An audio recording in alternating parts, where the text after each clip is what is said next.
Welcome back to the stream. Today we're going to be playing more Pentiment. This time with a controller because my desk.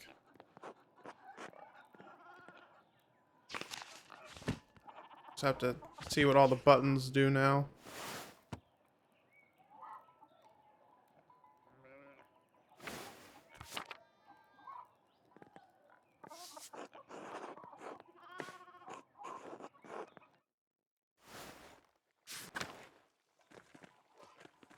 Hello, Ursula. And, hello,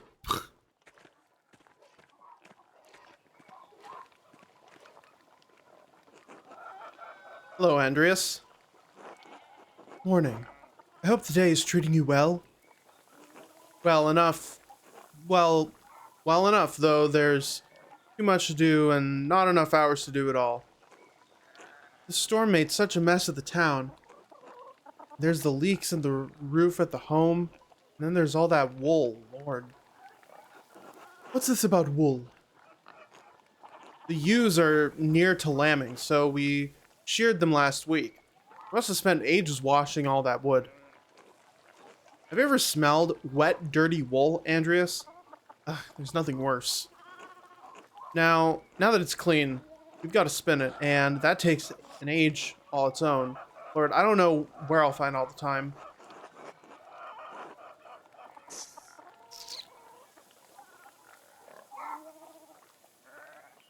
Do you need an extra hand? I'm always keen to learn a new craft. We may, but I'm afraid the permission isn't mine to give. Clara, Hetty, Veronica, Kat, even little Ursula will be there, though she makes mischief more than she helps. Those guys. At least the work goes quickly with the women working together. Lively conversation helps pass the time. Sometimes we even get visitors. Could I be a visitor? You're welcome to come. I'm sure the others will be glad of your company too. Johann Bauer will be there to keep an eye on us. As long as you stay outside, I can't see what harm you visiting would cause. I'd like to try my hand at spinning. Nothing would make Hetty happier. She's quite the taskmaster. We meet at Johann Bauer's home. Come by in the morning or afternoon and speak to Johann. I should get back to work. It was a pleasure running into you, Andreas. Be well, Eva. I hope we see you I hope we see you the spinning. Wait, I hope we see you the spinning bee, Andreas. Wait, what does that even mean?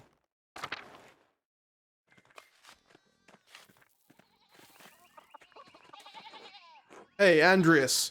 You say hello to the girls today? Eva and Clara? No, I mean the chickens. Peter, James, and John. They like it when you stroke their back or give them a good scratch under the breast. You named your chickens after the apostles? You better not let Father Thomas know. That's beyond sacrilegious. Clara said the same thing. She thinks I'm being irreverent. But Peter, James, and John witnessed Jesus' greatest moments of glory and his darkest trials. And I was thinking, that's how it is with the girls and me. They see everything I deal with around here. That makes perfect sense to me, Big Yorg. You have much in common with Christ. You're making fun. It's fine, I get it. I'll just call them the girls from now on. I don't recall your family eating eggs. What do you do with all of them? Oh, we sell them to the Bowers. Clara says we need the extra money for taxes. Anyway, I should get back to it. Until later, Andreas. Until then. Andres, God bless you.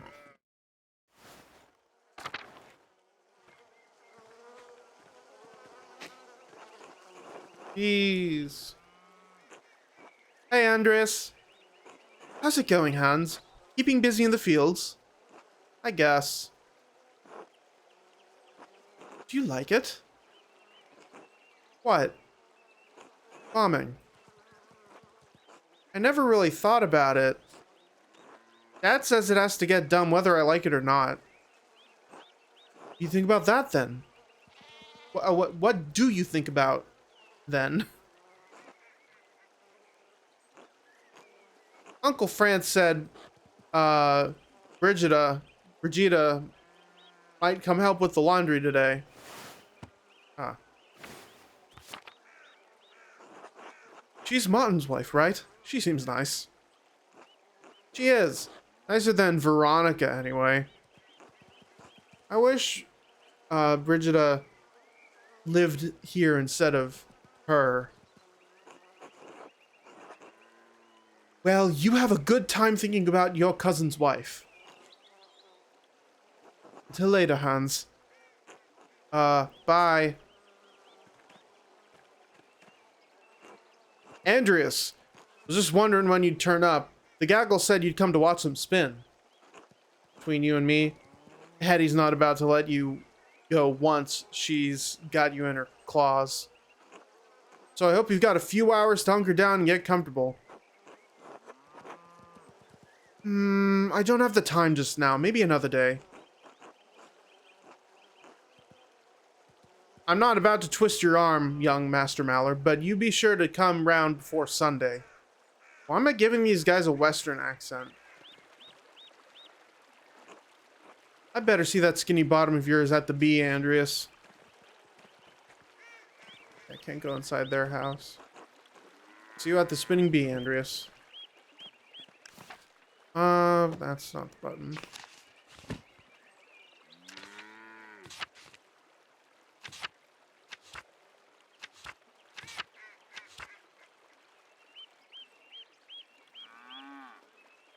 Knowns, hour 13.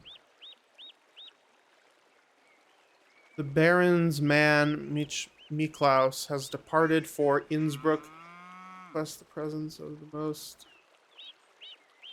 We'll be gathering evidence about the murder.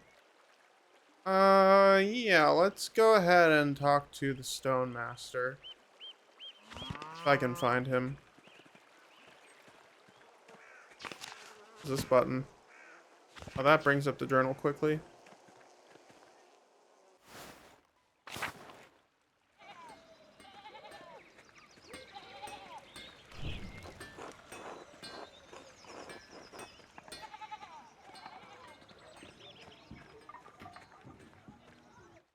Zimmerman house. Hey, Andreas.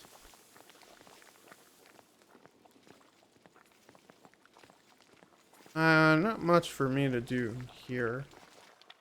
For some reason.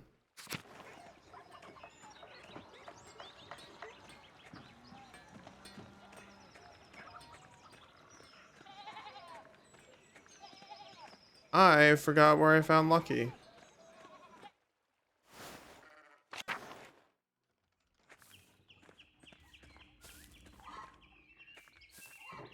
Morning, Andreas.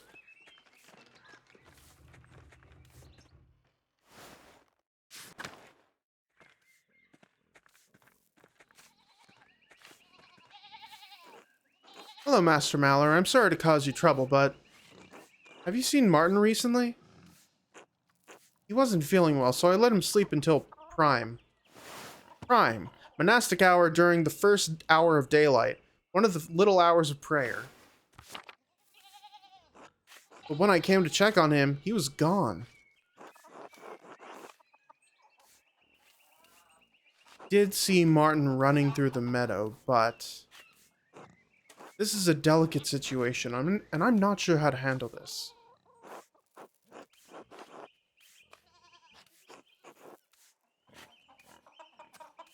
I didn't get a chance to speak with him, and I don't know what he was up to.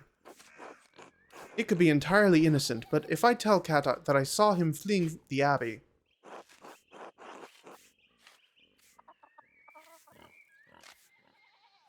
she might think I think her son killed the Wrens.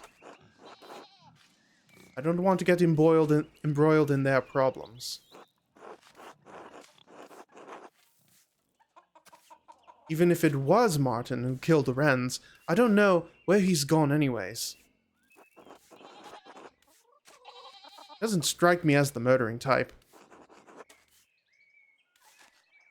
Still, Kat deserves my honesty. Saw him Thursday morning.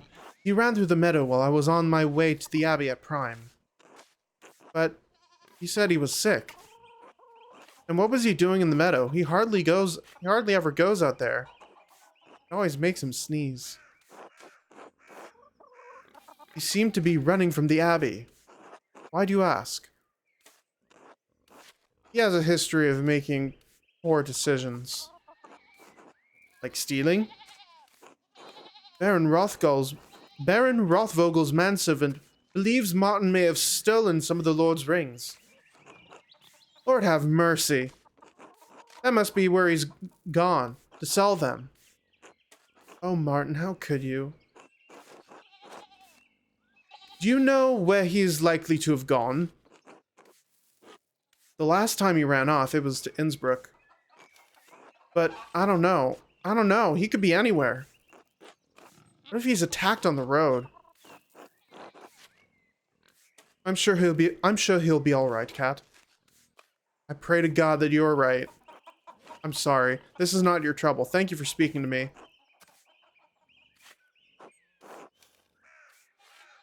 Was there something else? I don't want to impose, but if it wouldn't be too much trouble, please let me know if you see Martin.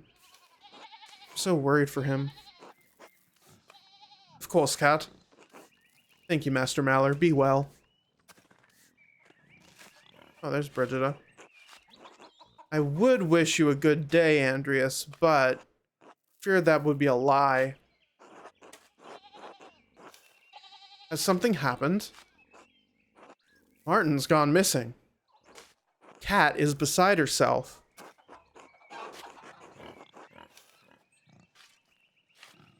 But not you? I'm very worried for him, but this isn't the first time he's run off. He said he wasn't feeling well this morning, and I just knew he had another scheme planned. I'm sure his mother knows where he is. He speaks more to her than he does to me. Even though I am his wife. I'm sorry, they've always been close. They'd have to be to endure, wow.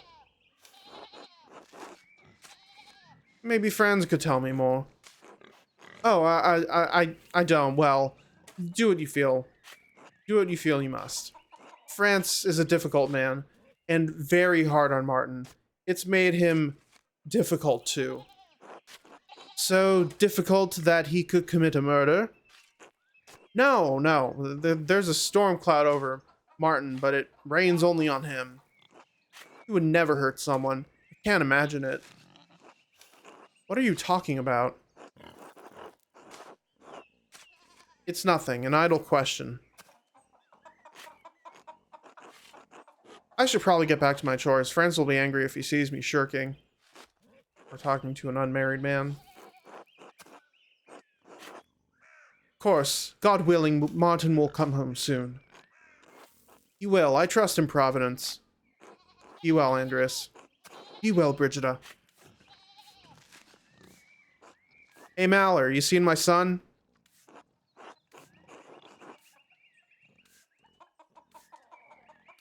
I saw him running from the Abbey Thursday morning, actually. That fucking rat. That layabout was asleep when I went into the fields. He told his mother he was sick. He say anything to you? Like where he was going? He shouted something about my masterpiece. Doesn't make any sense. What does he even know about any of that shit? Must be his mother's influence. He sure as shit didn't learn that behavior from me. If you see him again, will you tell Kat? He's driving me crazy about it. What's got her worried? There ain't a thing in this world that doesn't worry my wife. Martin's no exception. The boy's always running off, always comes home too. Doesn't stop her getting hysterical about it. It's her son. Stands to reason she'd be concerned if he disappeared. Yeah, well, I didn't ask you, did I? Talk to Kat or don't. It doesn't matter to me. Until later, Maller. Till then.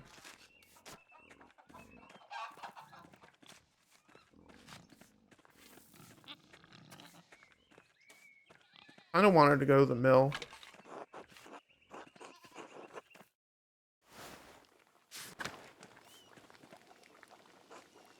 Well, if it isn't the late Baron's new friend.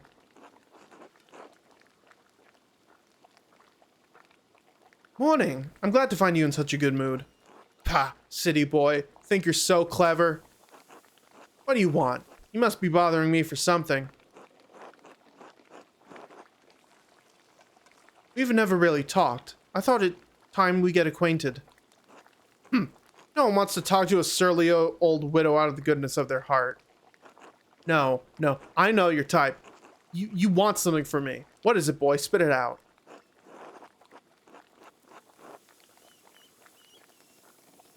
Can't a young man come to entertain an old widow out of simple Christian charity? No, go away.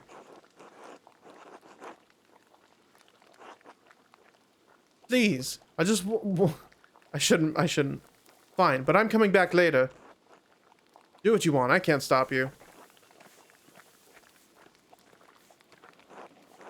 This must be Rannig's cane. Strong, sturdy, and here the head is broken off. The break looks recent. Could Attila have used this cane to kill the wrens?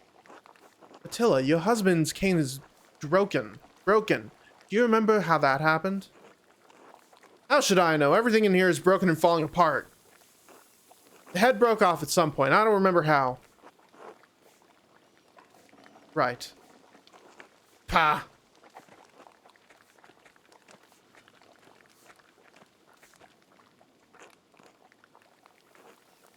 You want to talk? Help me around the house and I'll consider it. The work's going to take a few hours, you know. I don't want to hear any whining. Oh, you did want my help after all. Don't be a smartass. Something else I have to take care of first. I won't be around forever, you know. I could die at any moment. Do as you like. I'll be here, probably. Really wanted to go to the mill.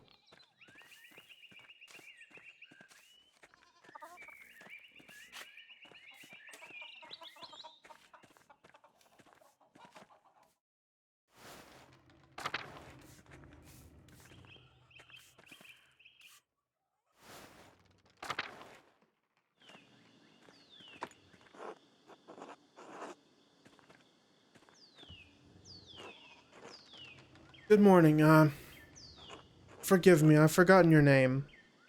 Andreas Malla, Master Artist. Oh, a master at such a young age? It's impressive. Well, I admit I'm not quite a master yet. Still finishing my masterpiece. What is that like? Hard work, but it pays off in the end. To live a dream. You can. You have the right, just like anyone. Do what? I have my family to care for. Lenhart, Paul, my sweet angel, the mill. Oh, I apologize. We didn't even get properly introduced. You must be Else Mullerin. Yes, that's me. I heard Clara and Eva had an artist boarding with them. That must be very exciting.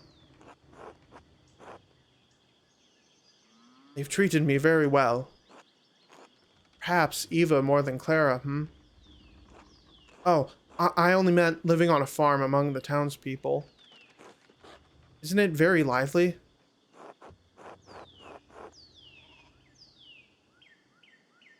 I don't have Il Peter there yet. Yeah, there we go.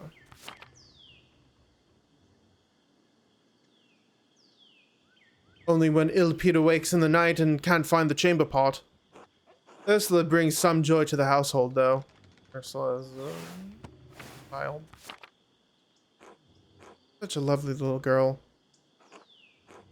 I pray the Lord someday bless us with a daughter. Elsie! Have you finished with your gabble?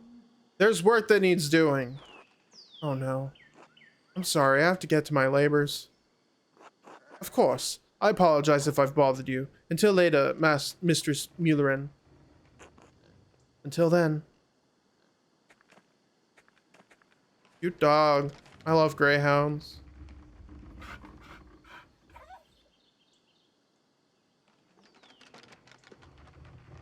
Skinny boy. Hello. Paul, right? I don't think we've talked before. I'm Andreas. I'm staying with the Gertners. Oh, but you're not a farmer. Why are you living with the farmers? They're letting me board with them while I work in the Abbey scriptorium. You're a monk? Sometimes I wish I were, but no. I'm an artist. Oh, like you do drawings? Drawing, painting, calligraphy. If it goes in a book, I can put it there. Oh, is that how you get money? What? The Abbey pays me, of course. Art is a job, just like being a miller is a job, but it's also a calling. People need beauty as much as they need bread. My dad says drawing's stupid. It's not worth anything. Do you like to draw? Wait, your dad's wrong. Not where he can hear. Sorry. Do you like to draw, Paul? Yes. More than anything, but I have to do it where Dad can't see. He gets mad. I'm sorry to hear that. But if it means a lot to you, maybe he doesn't need to know. Can I tell you a secret? Nothing on this earth would please me more, young Master Mueller. Sometimes I draw on the ruins in the meadow where Dad can't see. The Romans would have been honored. They loved defacing monuments. I don't know what that means. Don't worry about it. What do you draw? Hats. Mom. I don't know. Stuff. I probably shouldn't be talking to you. Dad won't like it. You're probably right. I'll go. Until later, Paul. And hey, keep drawing, alright? I will. Bye. What a curious mill. I've already said this shit before. Morning. You're the Gertner's boarder, aren't you? How could you tell? You've got paint beneath your fingernails and an artist's physique. Quite unlike the Gertners. They're farmers. Do you expect them to act like kings? A little dignity wouldn't hurt them. They bleat like sheep when times get hard. Only Eva's got a backbone. How is she, by the way? She's fine. Why? I'm only curious. She used to bring their barley to me, but Peter insists on delivering it now. Shame. She'd shown some curiosity about the mill, so I'd hoped to foster that. Is there something special about it? She's the only mill in Bavaria, did you know? Constructed in exacting detail. That's not a fucking word. Constructed in exacting detail from Dutch specifications. The gem of the Alps. and none of the incurious dolts here can appreciate it. I suspect they have more urgent matters on their minds. I should be going. Until later. Until then, Maller. Let's go to the ruins. These must be Pole's drawings. That's Pole.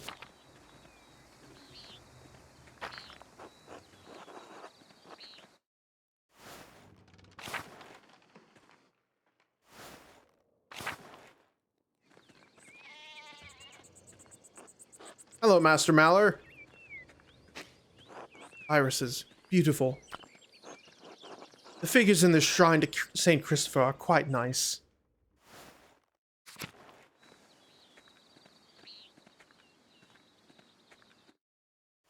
Check the guest house again. Hello, Master Maller.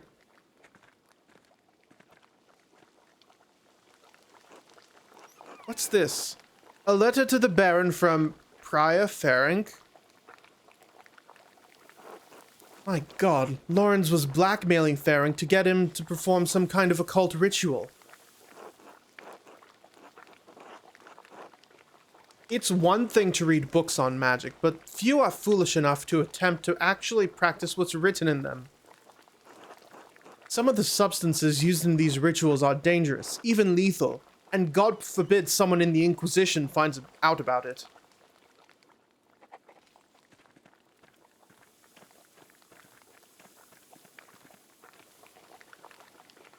Cute doggy.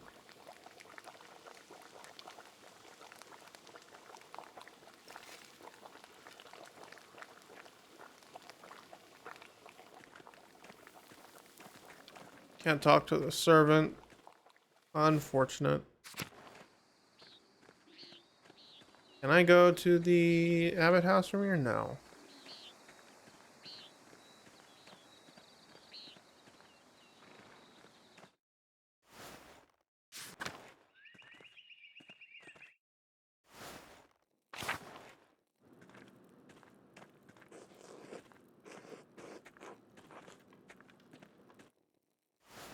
No. Go back into the shrine.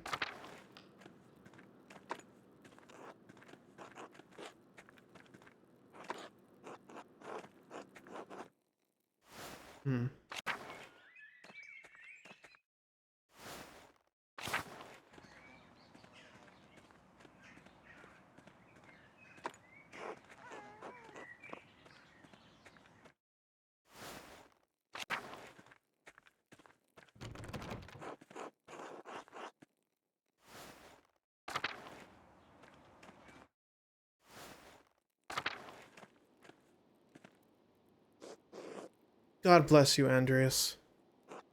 God bless you, Mother Cecilia.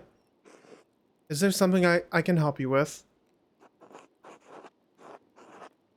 I noticed that you took the sisters inside when I walked up with the Baron. What concern of it is yours?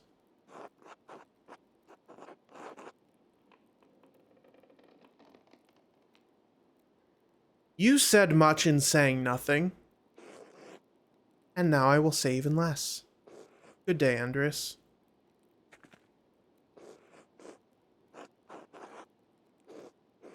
Wow. I need to talk to you again about the Baron. How you walked away with the sisters when he arrived. Given that the Baron was just murdered, it seems worth inquiring about the cause. Why? You not trust in the Abbot's judgment?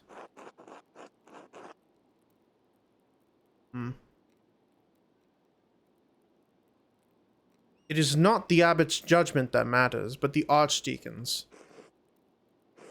All too true, but you must proceed carefully in your inquiries. The Abbot does not want anything to interfere with the Archdeacon's investigation. That includes you. How do you feel about interfering with it? Andreas, this is not a joke. The Abbot is concerned for the future of the Abbey with good reason.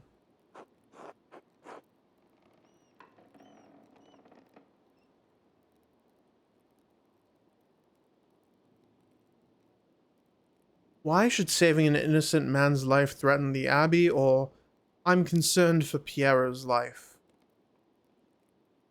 Hmm. Much to think about. Um,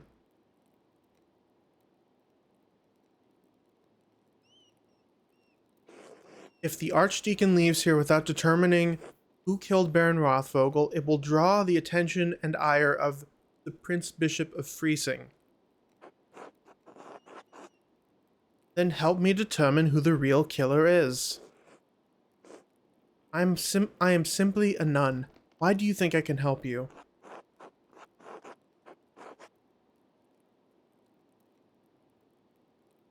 I saw how you reacted when the Baron arrived. You must know something about what's going on. Alright. I did have reason to be concerned about Baron Rothvogel's presence. The Baron caused irreparable harm to one of the sisters on his last visit. The damage was severe enough that she had to leave us for some time. What kind of harm? Irreparable. That is why I removed the sisters from his presence as soon as I could. Which sister? Can I speak with her? No, Andres, I don't think that would be appropriate.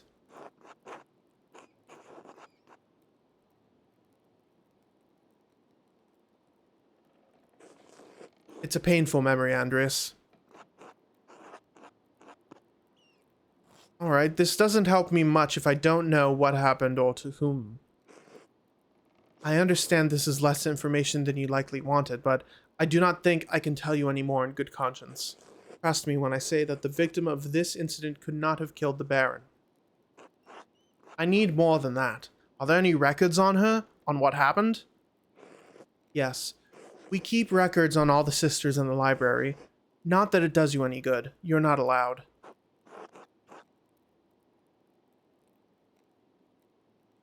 Would I ask Sister Illuminata to see them?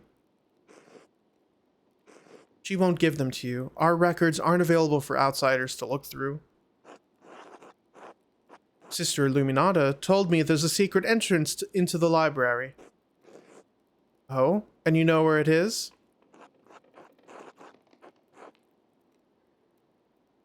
Of course, she told me everything. Fuck.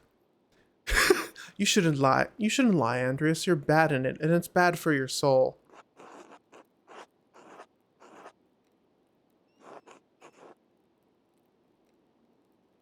Alright. If you won't let me in, I'll find my own way in. Don't try it. You'll be caught, and you'd be lucky if the abbot only banished you from the abbey until Judgment Day.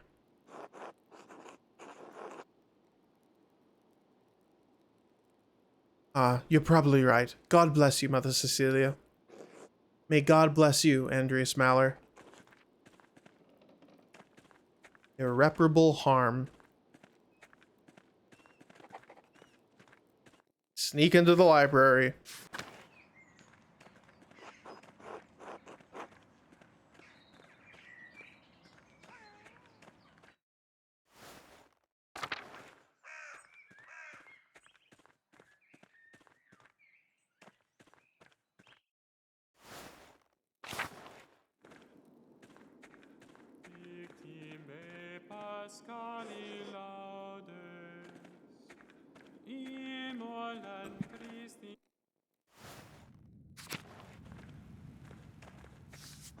The foundations of the abbey were built when the Romans occupied this land, not long after the death of Christ. These tomb markings seem to go back centuries, all the way to the founding of the abbey. Abbot Dietrich, from the height of Curacau's power in the 14th century. Those days have long passed. A lovely relief of the Virgin and Child. Shame it's hidden down here. That was it! Now what?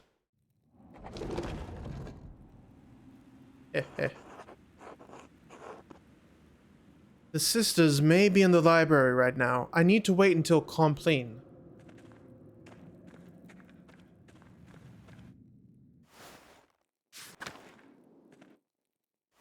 Let's see what's at the tower.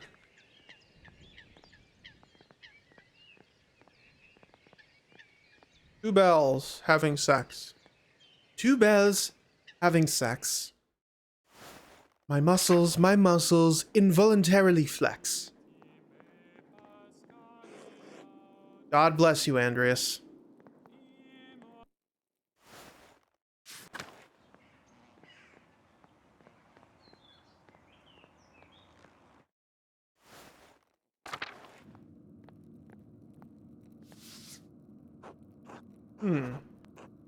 There are deep indentations on this parchment. Whoever wrote on the page above it must have been very angry. I wonder if I can make a charcoal rubbing of this page and reveal the contents of the writing.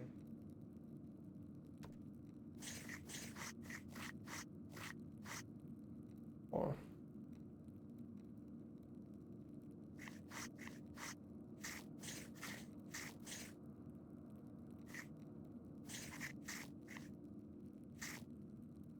Oh, it's the letter.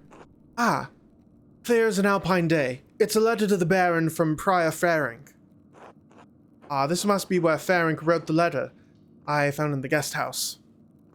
Lorenz was blackmailing Ferenc. It's got some text. It's got some text. It's got the same text. I still don't know how to connect the elemental symbols on the Volvel with the astrological symbols on the cipher. Till I figure out the connection, I can't decipher the note I found in Ferenc's book.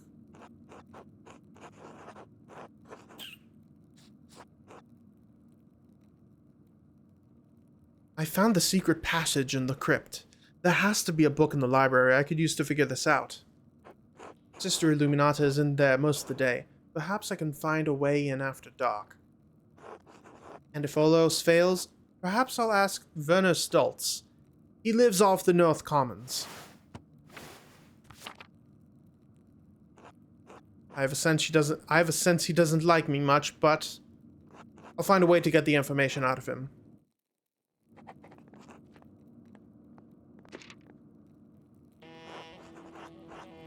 Someone was in a hurry to get rid of this parchment. It smells recent. Probably wasn't burned more than a day ago. Spooky.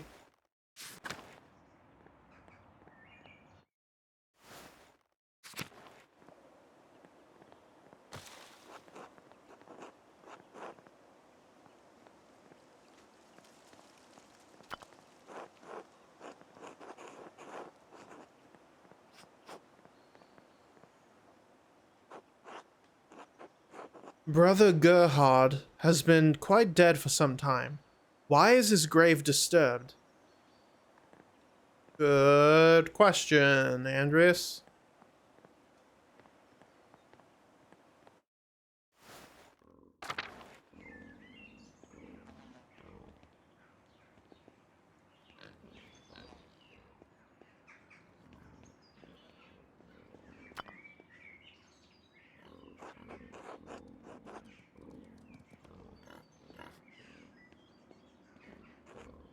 Good day, Andreas. Oh, can't go there.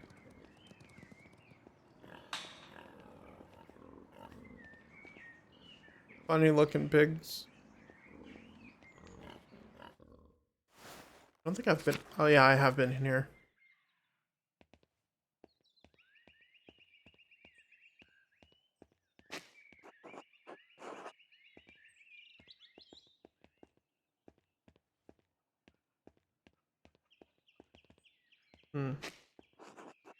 Cucumbers.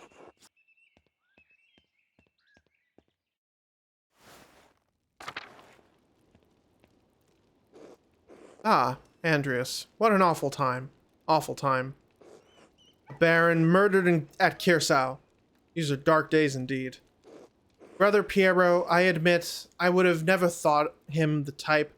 What could have possessed him?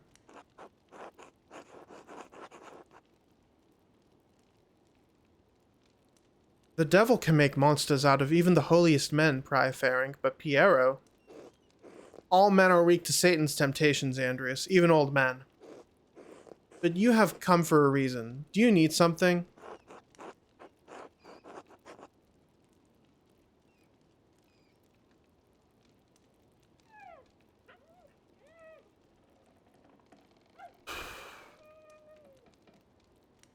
I came across an interesting letter from you addressed to the late Baron Rothvogel. What? Where did you get that?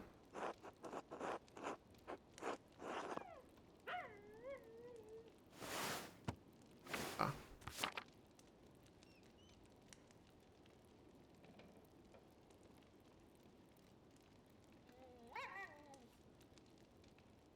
Lorenz's manservant, Miklaus. He thought I might shed light on who killed the Baron. It's not as it looks. He meant to coerce me into performing a ritual to help him with a condition. But I refused, as the letter makes it abundantly clear. The line between one who knows such rituals and the one who practices them is thin as a spider's thread, Prior. Some would say it is only a matter of time before the temptation became too much. Do not question my devotion to the Lord, Master Maller. I am the prior of I am the prior of the Curacao Scriptorium, one of the few of its kind left in Christendom. Modest though the abbey may be, our library contains works on subjects rarely found beyond its walls, certainly not all in the same place. For men of certain academic interests, it is perhaps the only place we may meet and discuss them. I've always thought it's a perfectly reasonable area of study, so long as you avoid certain subjects. It's a rich area for scholarly insight. The Baron's interest was more than academic. When he wished to make it practical, I refused. There's nothing more to it. The Inquisition is not kind to practitioners of witchcraft. Lorenz could have gotten you killed. I did not kill Baron Rothvogel, and I do not care if you believe me. It is simply a fact, which the Archdeacon will surely realize. Now, is that all? I have duties I really should attend to. I had a few more questions if you don't mind. Be quick about it. I found a strange note in your fireplace. It was written in an unusually fine hand. I found others around tassing with the same hand that it seemed to have appeared out of nowhere. What were you doing in my home? Well, you see, I'm a video game protagonist, so when I go into a place, I called your name. I called your name, and I thought I heard a scream inside. I feared you were being gruesomely murdered, so I let myself in. Well, next time, don't. You'd rather I let you be killed in cold blood, Prior Faring? You impossible. Any person of manners knows better than to go snooping through others' things. I have nothing to hide. Then why burn the note? What was left was difficult to read, but I could make out the red bird, Matins. It was a strange little thing I found on my desk after waking up for Matins. It meant nothing to me, so I put it in the fire. It wasn't there when you went to sleep. Not that I noticed, but again, Andreas, it was small. I could have easily overlooked it.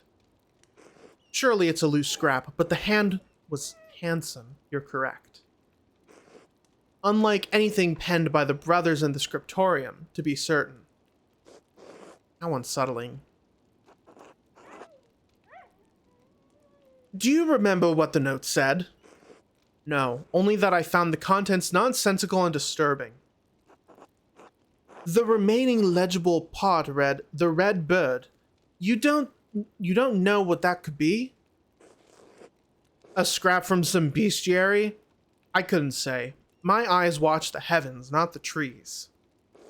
Although, we do not see many birds at this altitude. The common robin, perhaps, or a swallow? But that doesn't matter. I'm telling you, it was nonsense. One more thing. Who has access to your home? Everyone at this abbey. But what does it matter to you? It's just a scrap of paper.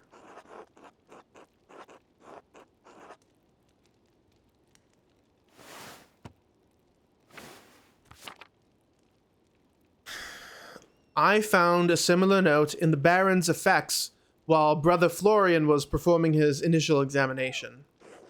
But the abbot ordered you away from the abbey. Andreas, your cavalier attitude towards Father Gurmit's commands. But don't you find the coincidence strange? No. We operate a scriptorium, Master Maller, and house perhaps the largest library in Bavaria. We are awash in parchment scraps. They multiply like silverfish between the pages of our books. Oh, there was a silverfish in my sink the other day. This was reminding me. What I did was like I filled up the sink a little bit, put it in the water, scooped it, and like flushed it down the toilet. Are you satisfied now? I suppose that will have to do. Thank you. Excellent. Are we done here? Few more questions. You rushed into the scriptorium and hid something strange at your desk. Pardon? And why were you sneaking about the scriptorium? I wasn't sneaking. I dropped a bottle of paint on the floor and was cleaning it up.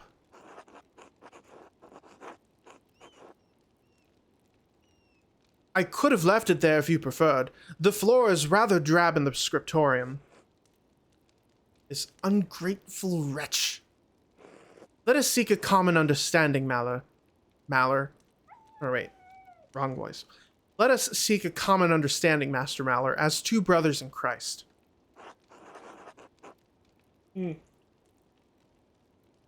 Or, please. Let's. I love to understand things. The scriptorium is my domain, and you are a guest here.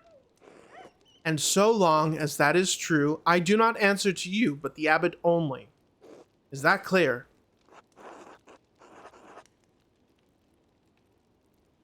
If you don't mind me asking, why aren't you the abbot?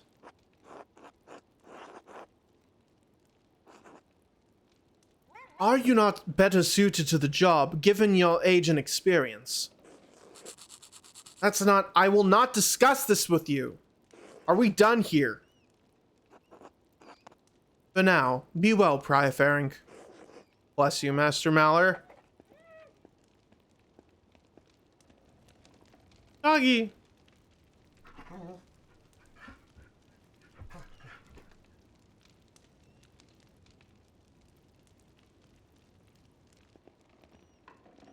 Andreas.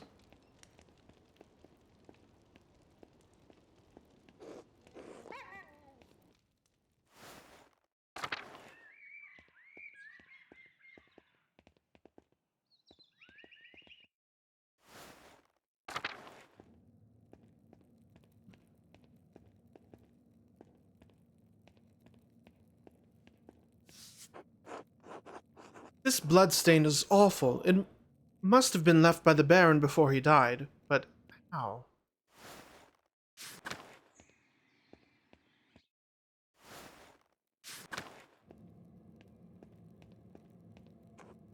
God bless you, Andreas. Most of these medicines were made by Agnes Steinarin, with some help from Sister Gertrude.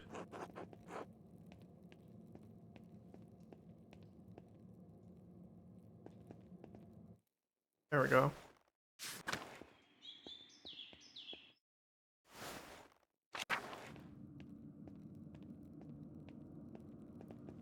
This church has some Weird hit detection.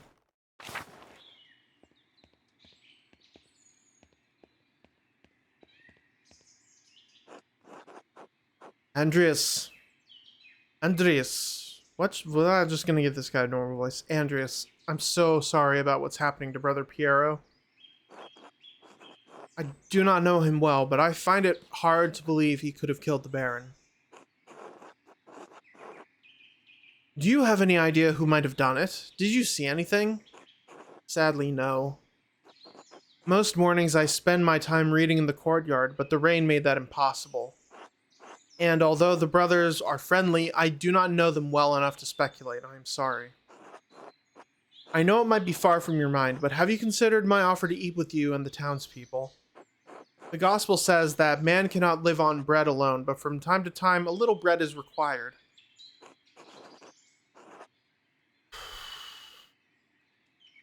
I need to continue looking into the Baron's murder. Perhaps later. Of course, I understand. God give you health. Until later.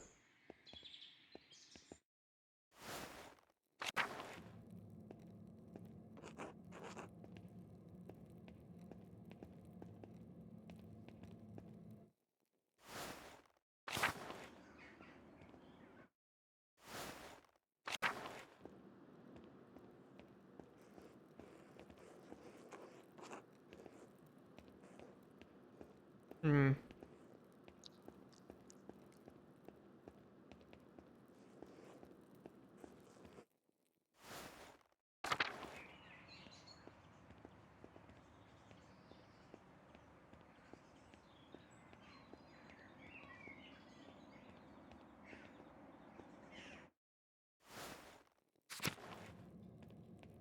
Yeah. So let me check my thing again. Map. Need the journal. Baron and the Nun.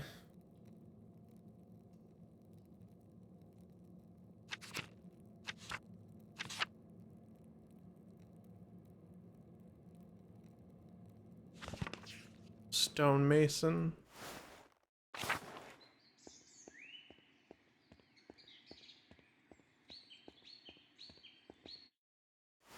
Let's go see what the stonemason has to say.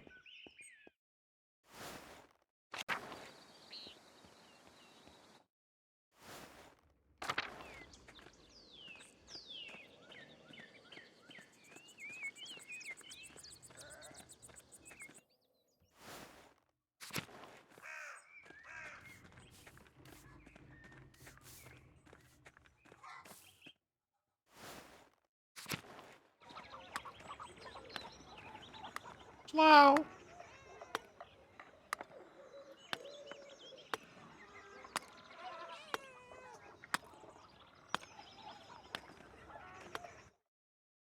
Oh, there's Lucky. Hello, Andreas. Something you need?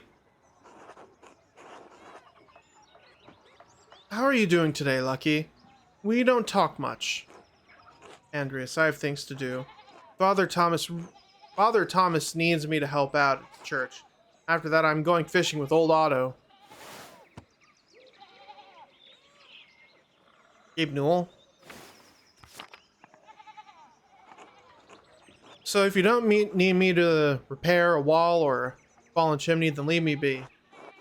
I can see you're busy, so I'll keep it brief. I'd hoped to ask you a few questions about Baron Rothvogel. No. No, but it'll only take a moment. Ask your questions of someone else. I saw you shouting at the Baron when he arrived in Tassing. What was that about? Get it through your pebble-stuffed head. I'm not talking about Rothvogel.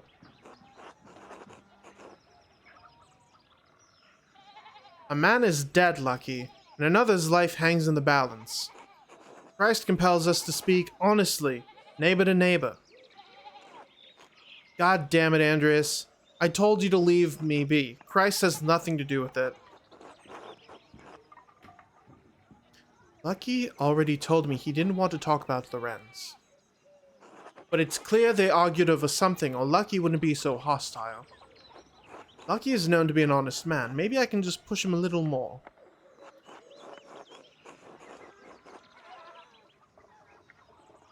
Though I don't suppose he'll take kindly to my suggesting he's a murderer.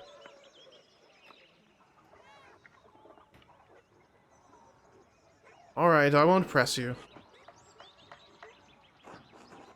He was not being forthright with me, and he seems eager to get away. If I wait here, maybe he'll leave, and I can observe his actions. Should I do it now? It would probably take a while. I'll observe Lucky later. Let me go to that guy in the North Commons.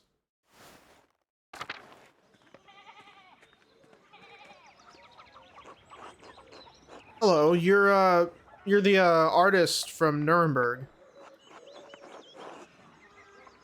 Ah, you've heard of me already, Dr. Stoltz. Someone mentioned you dabbled at university for a year or two. Funny.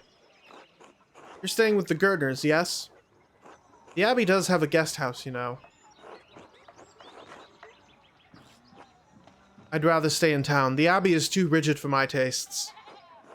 Why should you care? They're not your rules. At least the monks eat well. The people in Tassing's as miserable as its food. At least the monks eat well. The food in Tassing's as miserable as its people. Everyone's been kind enough to me. You haven't done anything to cross them yet. If you do, well, you'll see what I mean. They expect me to perform miracles, but I'm not a saint. The rest of the townsfolk, well, there can't be more than a handful of them who know how to spell their own names. Father Gurnet is too soft with them, but I suppose he has to keep them placated or risk riots on his land. Fortunately, I do not intend to stay in Tassing long. Where are you planning to go instead? Innsbruck might be worth my time. I recommend you don't linger here either, Maller. Or you'll soon find yourself trapped in a marriage to a mouse-faced girl with dirt under her nails.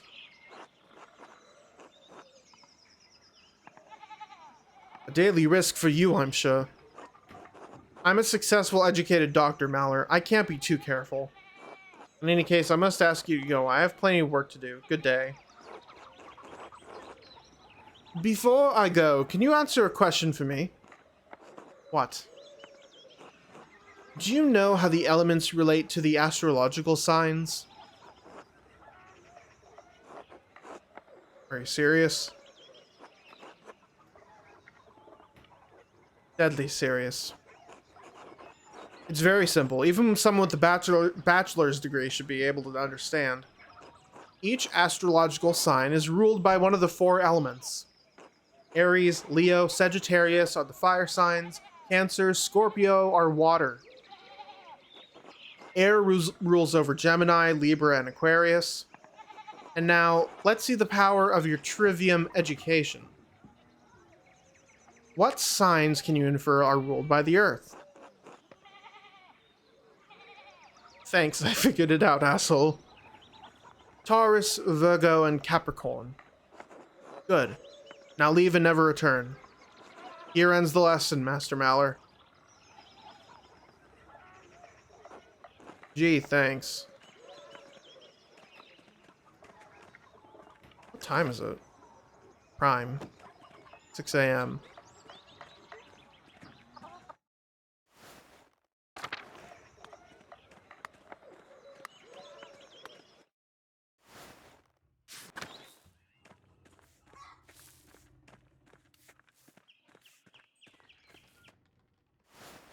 Alright, time to decode that thing.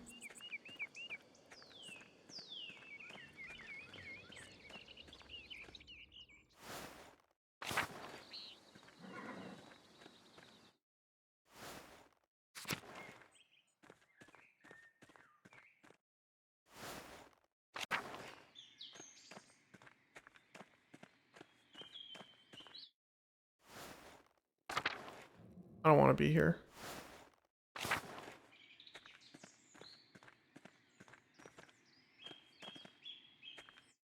I guess I'll go through the cemetery to the Old Bailey.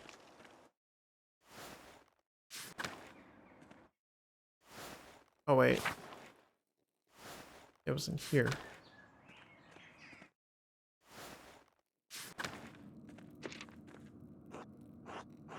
Now that I know the connection between the astrological symbols on the cipher and the elemental symbols on the Volvel, Ferenc note should be easy to decipher.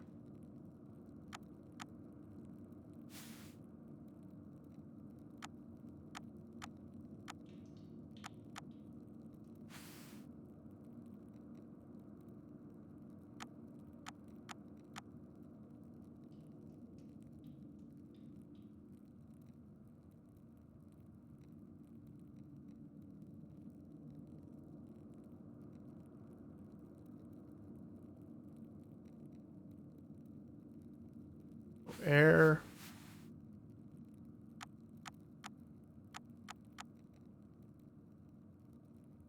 So air and omega. Or air in this thing.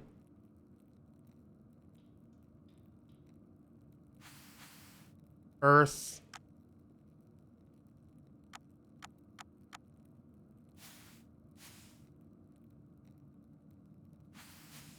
Fire.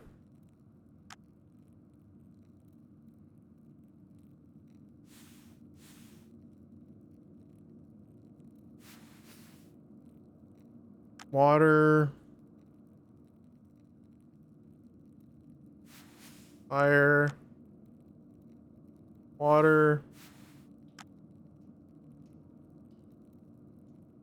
Earth.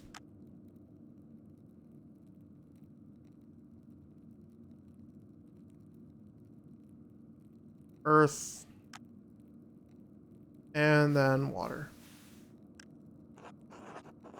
I don't think so. What?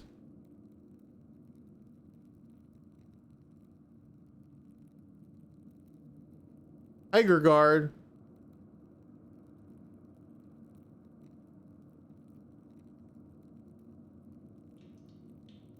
Oh, that was air.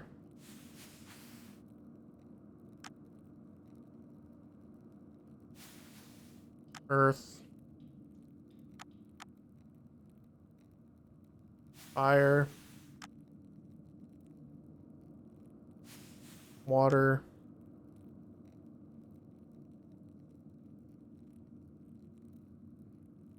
Fire. Air.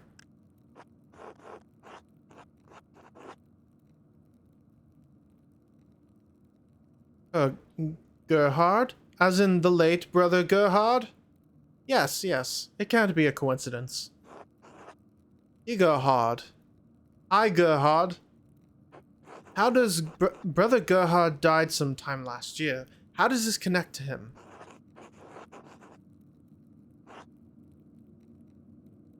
Is it an anagram using Gerhard's name?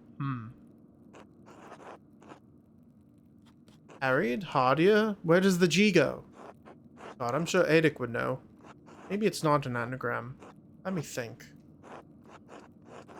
Did he use his name for an abbreviation?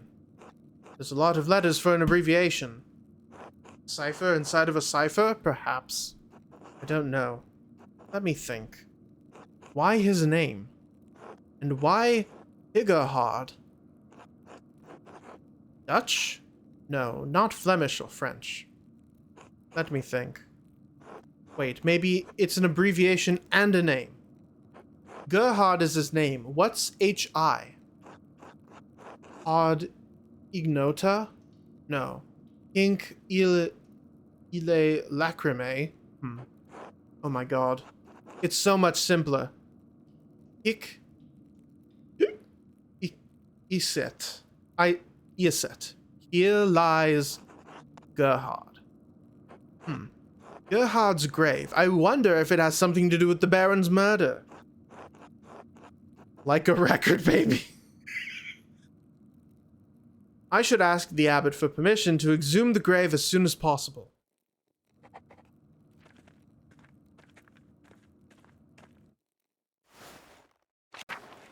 I know about that one, baby.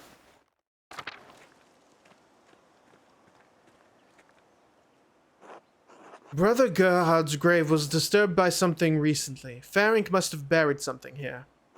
We need to dig up this grave if I want to know what he was up to.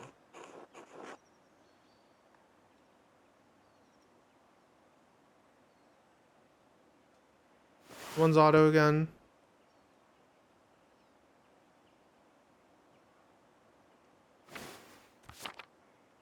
Perhaps Brother Volkbert would lend me a hand.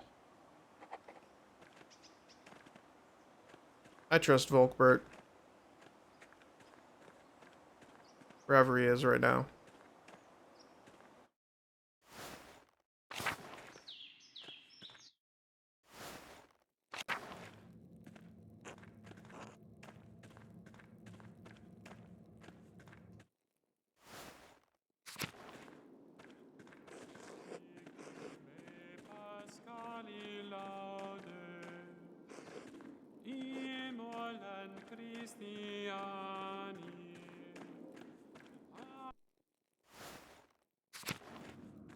Where is he?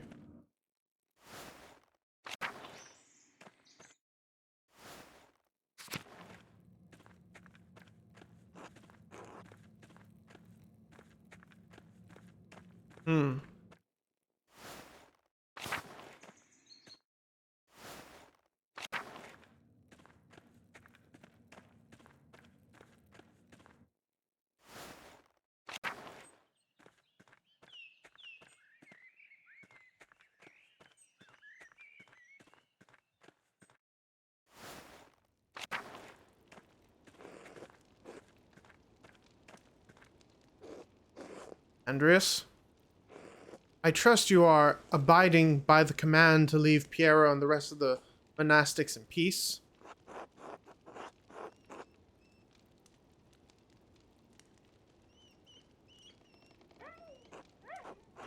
Father Gurnet is in a difficult position.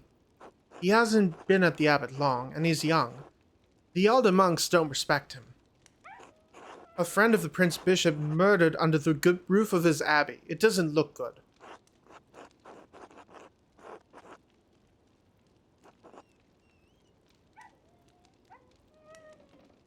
If I represent a threat to the abbot's authority, he could expel me from the abbey, masterwork or not. Then I may never discover who really killed Lorenz, and Piero will die for it. I should be careful to not alienate Gernot before the Archdeacon arrives.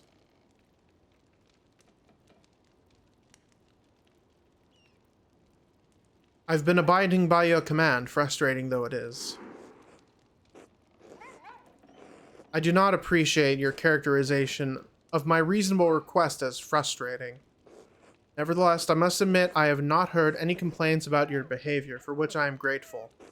I know you and Brother Piero are close. You must trust that if Piero was innocent of the Baron's death, God will reveal as much to the Archdeacon. There is more at stake here than you understand, Andreas.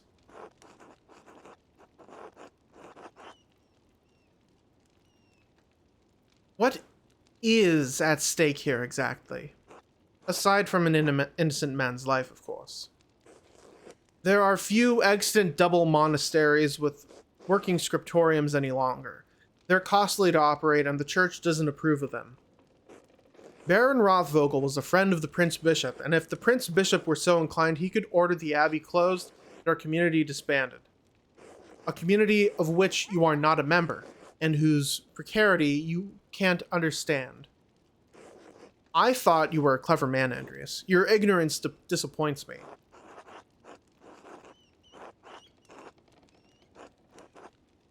I don't wish to disappoint you, Father Gurnet, but neither do I wish for an innocent man die based on circumstance alone. Which is why I've come to you with a request. And?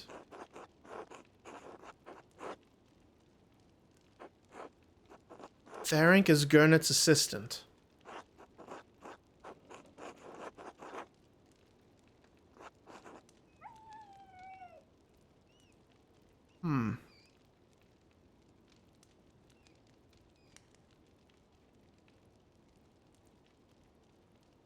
The brothers chose... Oh, I'll stir some shit. The brothers chose Gurnet over Ferenc because they didn't find Ferenc trustworthy. Gurnet might not either. I could keep Varen's name out of it entirely, but then my reasoning would sound rather vague.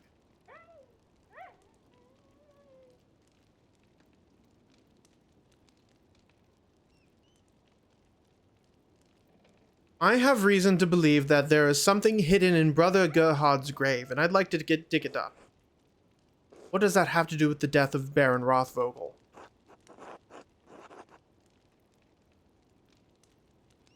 I suspect the weapon used to murder the Baron may be buried there. Oh. The Baron's stab wound was self-inflicted. He was killed by a blow to the head. How do you know this? I recall telling you to stay off the Abbey grounds after the body was discovered.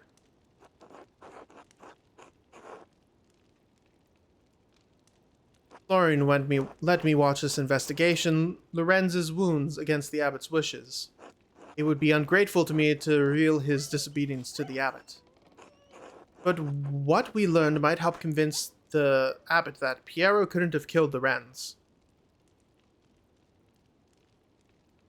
It's evident to anyone who gives Baron Rothvogel's body more than a cursory examination. Are you suggesting I didn't give the murder of Baron Rothvogel my due attention? You seem to think I don't care who killed the Baron, or whether Piero is the one who did it. I do. But I have a role to play here, and I can't be seen to undermine the authority of the Archdeacon in stepping outside of it. Do you take me for a fool? I will not let you exhume Brother Gerhard's body on a hunch. What does it matter? He is nothing more than bones now. I'm sure he won't mind. Motherfucker! He was a brother of this abbey, and he should be left in peace. Just as I would like to be. Leave now, and do not pester me about this again. Fuck.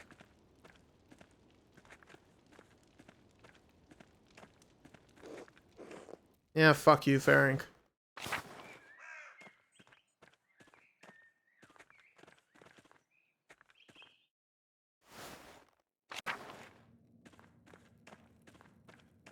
Where the hell is Gerhard? Or not Gerhard. Well, Gerhard's dead.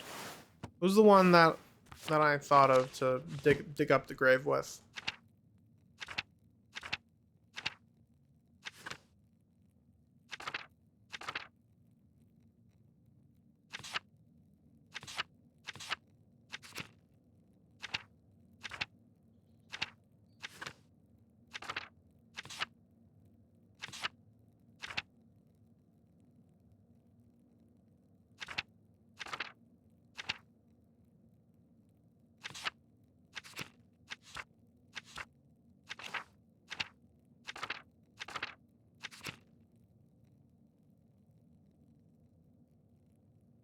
Brother Volkbert.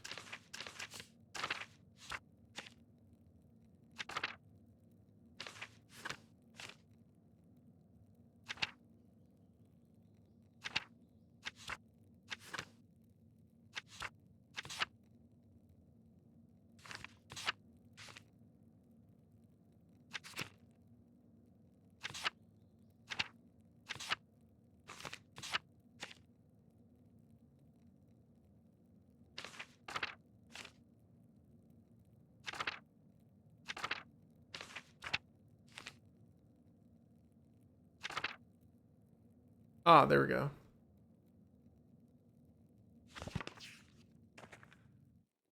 Given odd jobs around the abbey.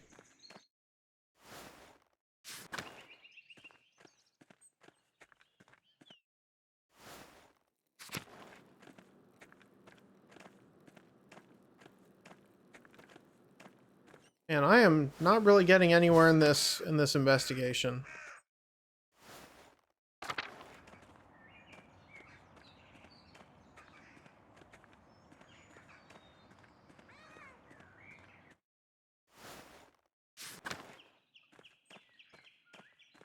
Oh, actually, no. I think I remember where Volkbert was. I think he was at the animal pen.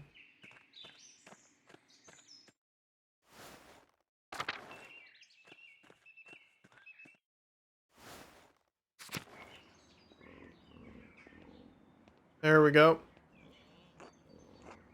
Good day, Andreas. Do you need something? Father Abbot said I should help you if you needed it, so here I am. There's a matter I need your help with, Brother Volkbert. I suspect there's something hidden in Gerhard's grave. Do you think you could dig it up for me? Did you ask Father Gurnet? I want to help, but I don't think I should unless he says it's alright.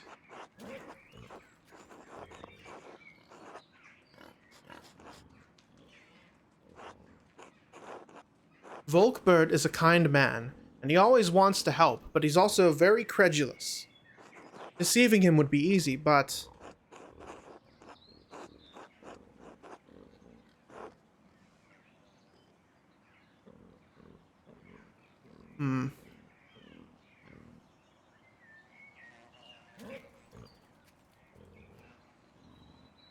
This would be a noble lie, Andreas. You are seeking a just end. True. What's in his grave could help me prove Ferenc's guilt and Piero's innocence. I don't think I could live with myself if Piero lost his head for the sake of my principles.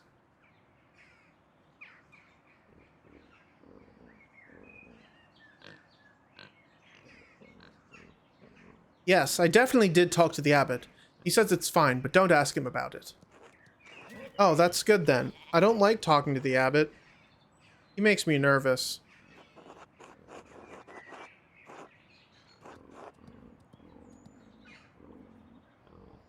Can we talk about this later? I'm afraid time is of the essence. Oh, alright. I'm sorry for taking up your time. Digging up the body will take a few hours, I think. Did you want to start now? I'm prepared. Commence the exhumation. What now? Let's start digging. Let's diggy hole.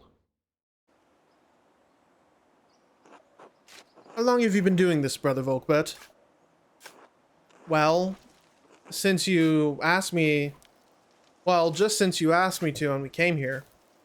No, I mean, how long have you been digging graves here at the Abbey? Oh, less than a year. A man from the village used to dig the graves. There are bugs here. After Father Matthias died, Father Gurnet said one of the brothers should do it.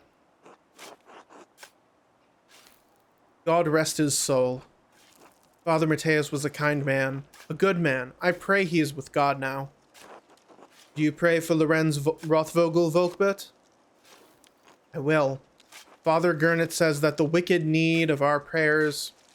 Wait. Father Gurnet says that the wicked need our prayers most of all. Did Lorenz have a reputation for wickedness? I should get back to digging. Friar Ferenc says that idle hands are the devil's tools.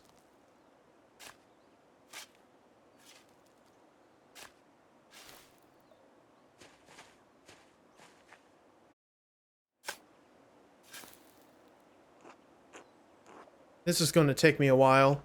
Have you read all the gravestones? There are some really old ones.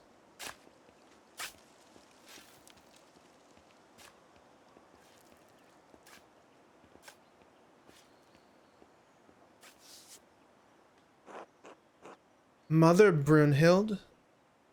Abbotissa? Huh? No one's buried here there. That's just a marker from a long time ago. I need to move it somewhere.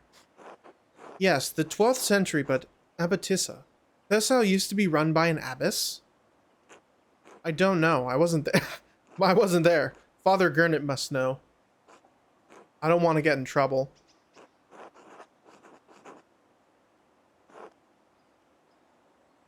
On my honor as an artist, Volkbert, all be well.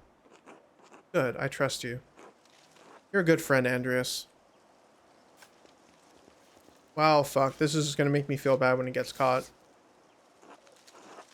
Did you know Brother Jacob from Cologne? No, he died before I came here. Brother Voslav was the funniest man he ever knew.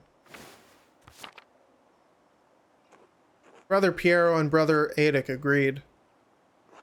A funny monk?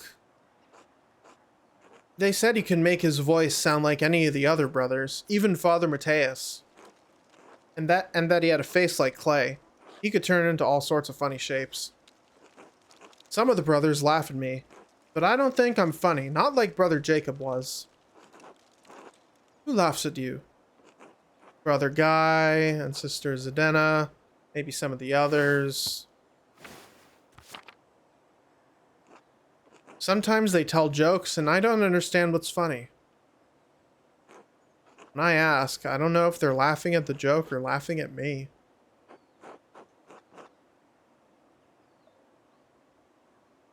I'm surprised Father Gurnett allows that.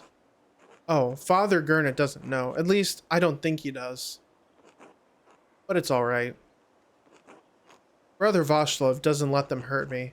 He's always the nicest to me.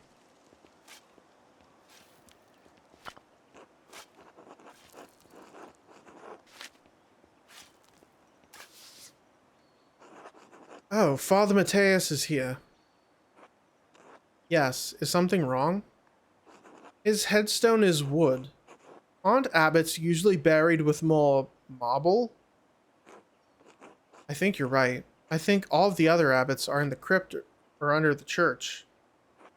But Father Gurnett said we can't afford to build something special for Father Mateus. Does the abbey really not have enough money to pay for a new tomb? Oh, I wouldn't know. I think Father Abbot takes care of all of that. He and Prior Ferenc talk about money a lot. I still don't understand why Father Mateus died. We were eating dinner and he got sick. It happened so fast. I didn't know him that long, but I miss him.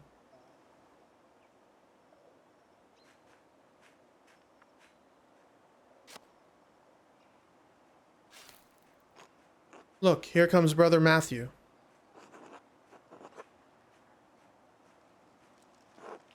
Matthew's not going to like this. I could hide, but Volkbert will take the brunt of his wrath. Volkbert is a good person, and I don't want to take advantage of him, but...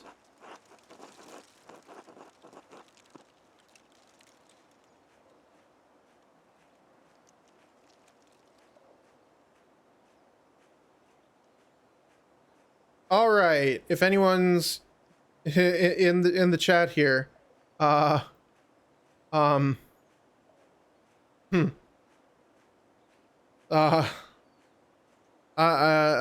Should I throw this guy under the bus?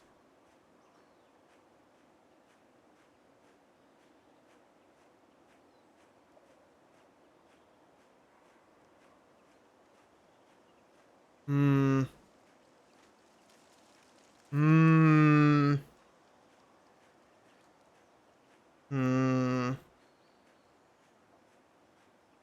Don't know.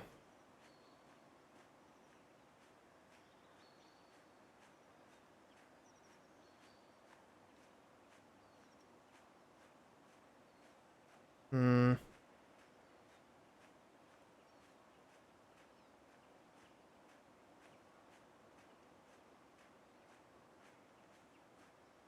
You know what? Fuck it. I'm gonna do a coin flip.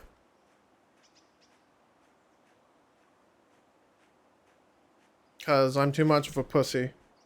Choose myself. Heads. Volkbert takes the blame. Tails. Andreas takes the blame. Heads. This could be the clue that unlocks the truth about who killed the Wrens. Better hide. That's a stupid ass hiding position.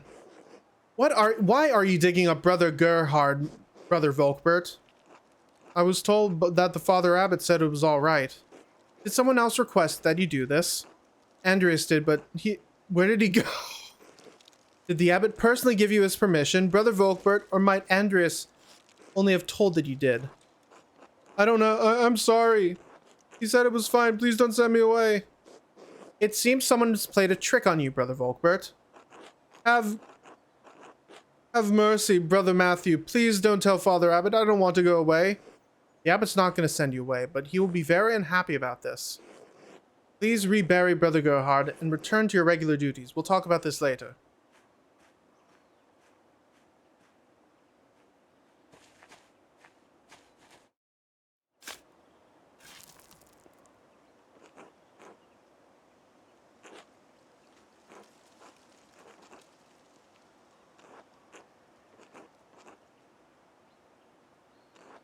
I searched, Andreas. Scared, Andreas. I don't want to go away. It'll be fine, Brother Volkbert. Father Gernot won't punish you for what I asked you to do. Maybe. I don't know.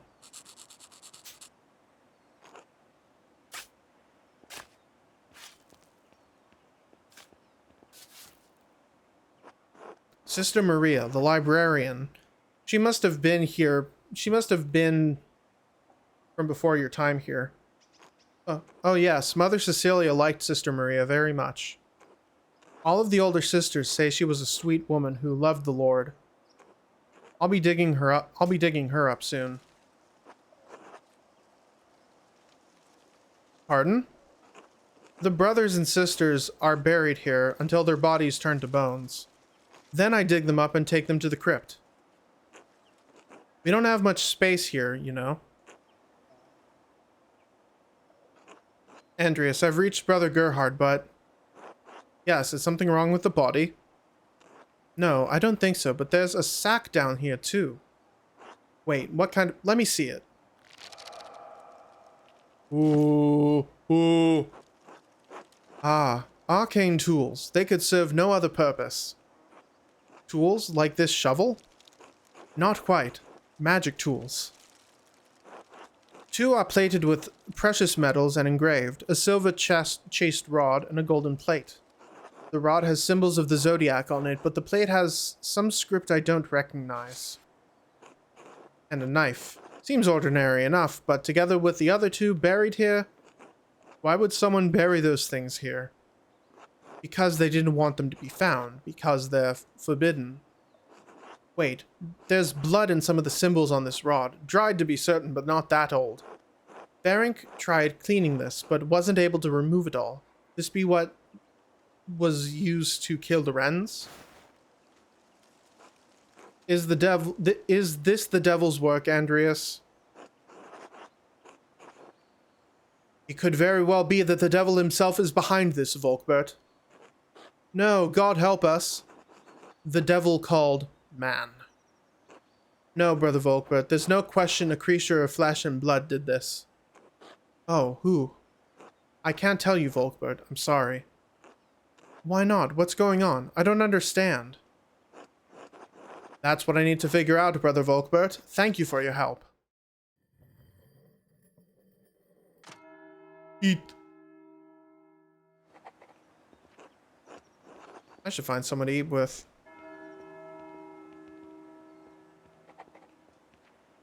Bloody silver rod.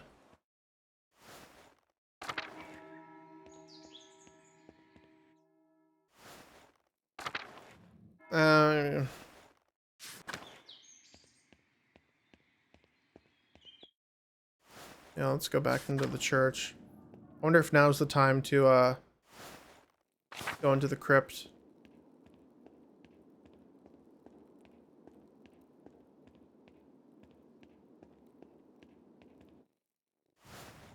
And into the library.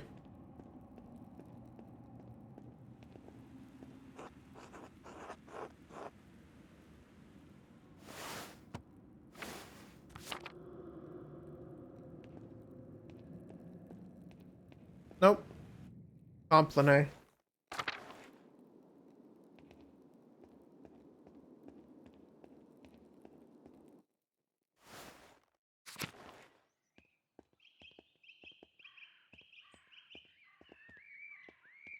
I wonder if I can follow Lucky around right now, or if he's doing lunch.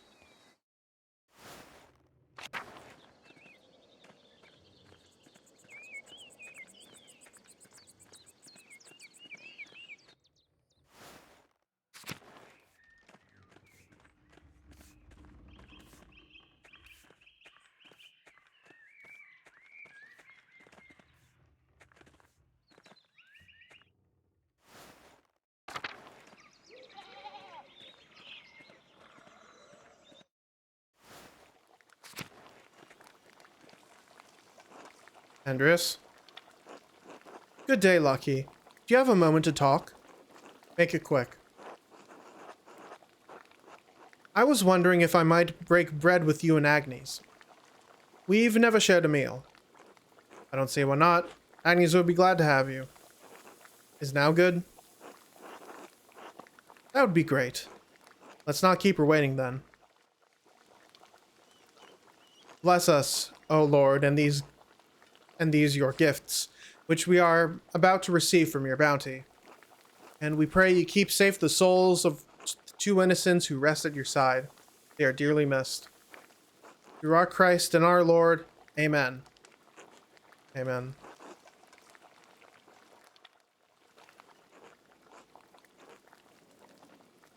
You're looking tired, Agnes. Did Elsie help you keep you up late? Ah, I don't mind it. She needs the support and I'm happy to give it. Someone has to look after the women of this town, and Werner hardly cares to. Did something happen to Elsie? She lost a child a few weeks back. She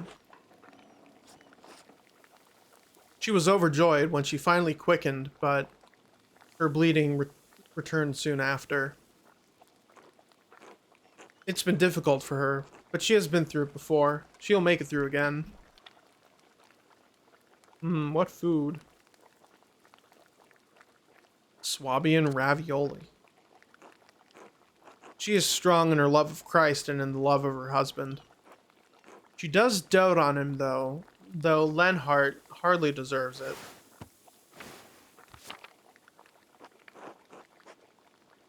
He seems quite unpleasant, yes.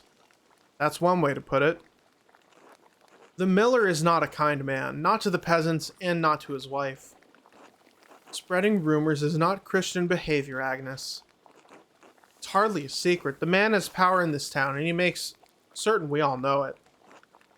Take it as a caution, Andreas. Don't get on the miller's bad side. Noted. The best thing you can do for Elsie is care for her as neighbors, like Christ tells us to. She isn't the only one in Tassing who struggles in her marriage. Even my Brigida has her troubles. Martin Bauer's wife? I didn't realize she was your daughter. Our only living child, yes. God rest their souls. We should never have agreed to their marriage. She deserves better than Martin Bauer. She loves him, Lucky, and she had to marry sometime. What could we do? Found a man who isn't such a useless shit. At least we got Wolf out of it. I'll make sure he grows up solid. He'll become a great stonemason. Ah, baby! Just like his grandpa.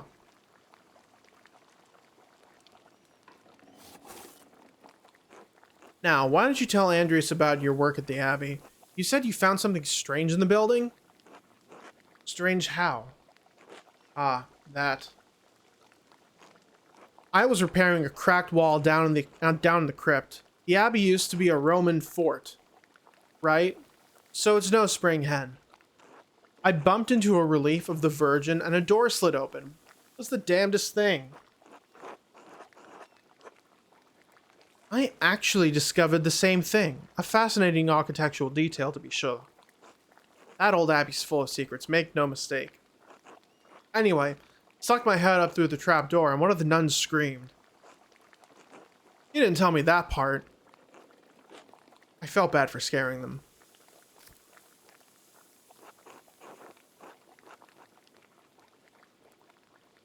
You must have frightened Sister Illuminata half to death. I probably should have knocked first. Never know what you'll find behind a closed door. Speaking of work, I should get back to it. Still lots to fix after that storm. It was lovely having you, Andreas. Take care, Agnes, Lucky. Thank you for your hospitality. See you around the Abbey, I expect. Nuns.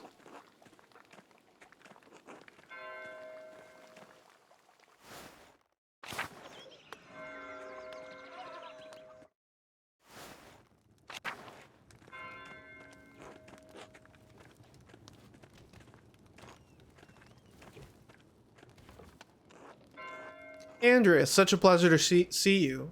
And looking handsome as always. Back for more of my rye? Dear Gret, you know I can't stay... Dear Gret, you know I can't stay away from your rye.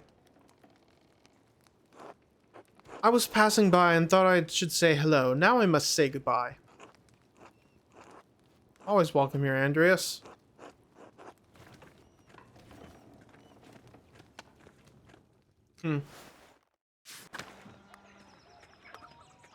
Oh, Brad. I wish it was keto.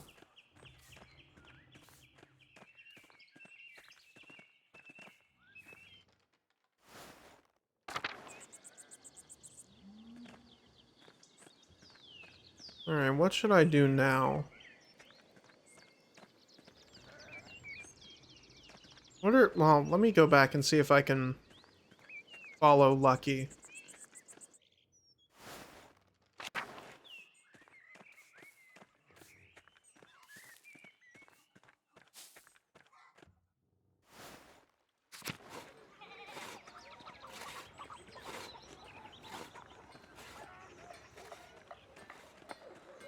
Actually, this is the wrong way.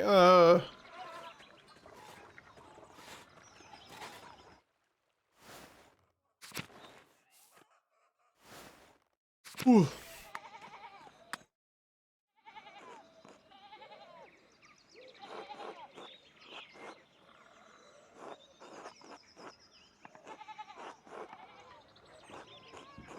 I'll follow Lucky now.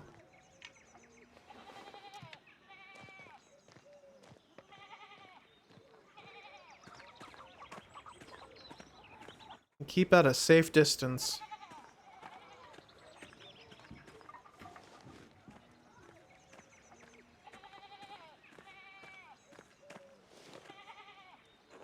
Oh dear, is something the matter with the Zimmerman's basin? Such exquisite construction, the Platonic ideal of rainwater basins. Andrus made it. He's such a good man. Don't gossip with anyone. Doesn't gossip with anyone, even me. Ha. Even though he's welcome to start any time. Are the Gertners feeding you well enough? You're looking a little thin. Oh, take some of this bread. That should perk you right up. Nothing like bread to fortify the spirit. I'm delivering it to Father Thomas. You know the father loves his bread. He's quite the bread enthusiast. My favorite customer.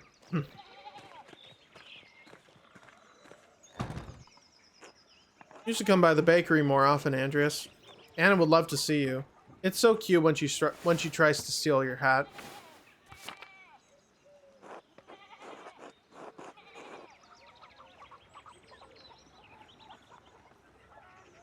Oh, of course, until later. Master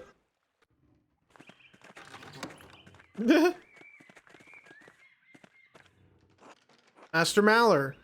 Here, you are finally at the church. And it's not even Sunday.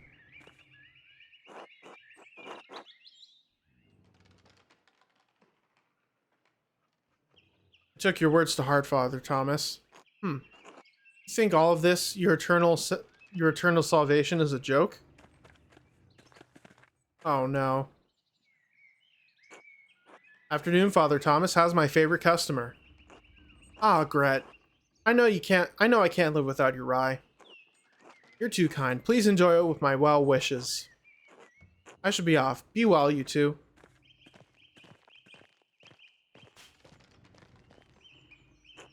Andreas, what brings you to the church? Father Thomas and I were discussing our renewed, whatever, for God. Suddenly inspired to attend Mass, are you? I wonder what's changed your mind. Are you following me, Andreas? God damn it, Andreas, don't play dumb with me. Lucky, leave the man be. He and I were talking about the church. All is well.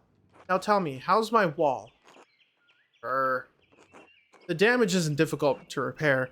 I can do it next week. I can put the fallen stones back up now. That would be marvelous. I'm sure the lady would appreciate it too. But please, don't risk yourself. Get some younger men to help you.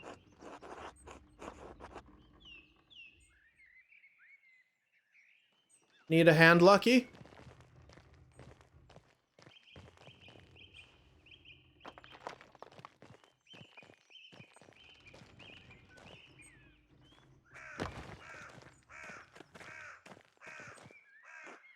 Afternoon, Father Thomas, Andreas. Ah, so I guess they're gonna do it themselves. Lucky. See you soon. Don't work too hard, eh?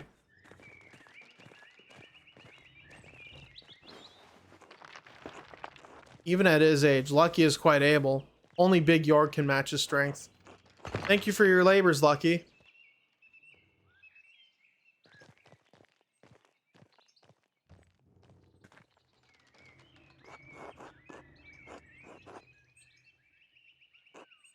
Father Thomas might know where the men go fishing. But if I ask him, he'll know I am actually following Lucky, which he could tell Lucky later. Lucky would be unhappy about that, but especially since he already believes I'm following him. And it's not a good idea to get on the bad side of a man who's so strong. I doubt I could hold my own against him.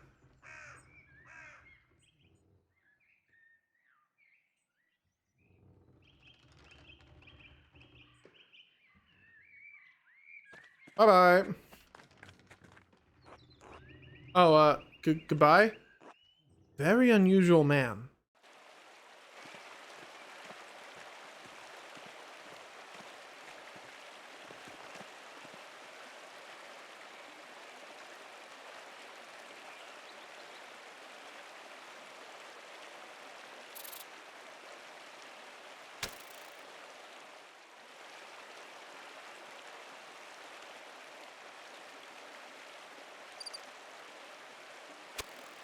QTEs. So if I fail any one of these QTEs, I lose my cover.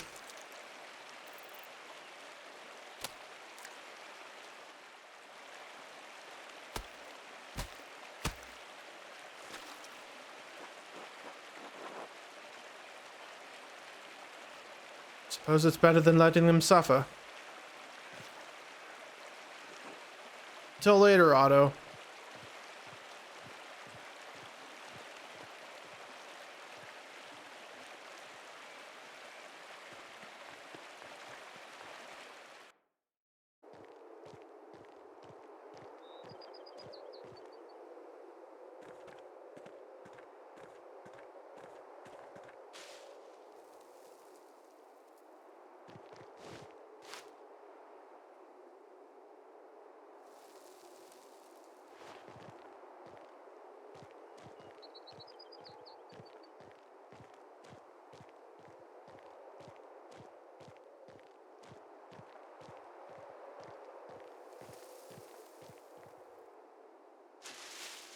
Oh my god.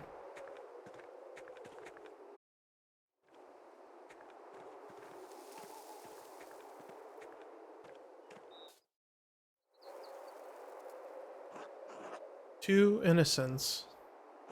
That's strange. Are there two people buried here? Children, perhaps? Could they be Lucky's children? But why would they be buried outside of the churchyard then? It's almost like someone was trying to hide them. Oh, and he left a note with the flowers. Remember the girl. One grave for two innocents. The red bird flies. Martin's. Chapter. Very similar to the other note I found, as well as the note Brother Florian found with the Baron's body. Someone was trying to lure Lucky to the chapter house to kill Baron Rothvogel. It remains to be seen if he did.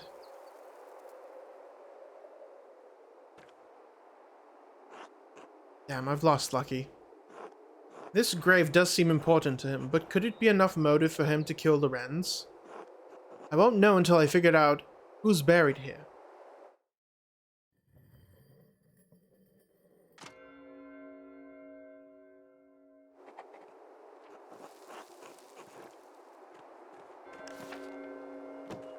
Vespers.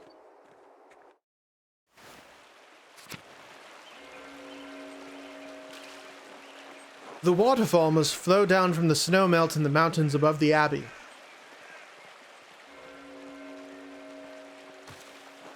Rotten and full of bugs. No wonder Otto hasn't split it up. Split it up.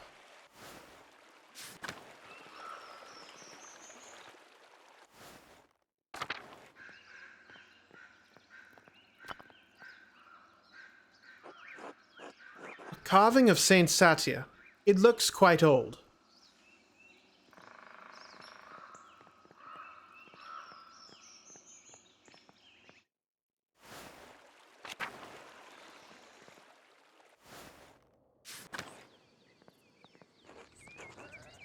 Hello, Master Maller.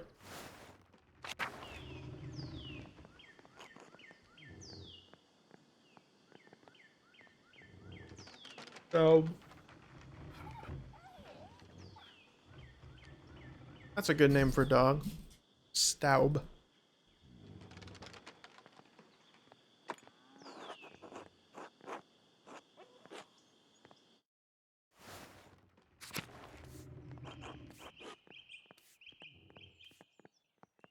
Hmm.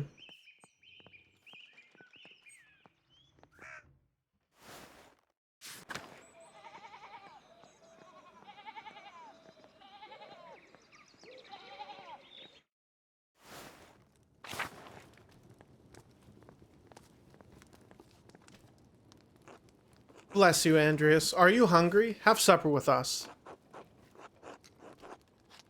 That's kind of you. That's kind of you to ask. I'd love to. Lovely. I'll lay out a spread. I'll lay out a fine spread for us. It's been so long since we've had a guest who isn't Father Thomas. He'll be joining us today too. Oh. Bless us, O Lord, and these your gifts which we are about to receive from your bounty.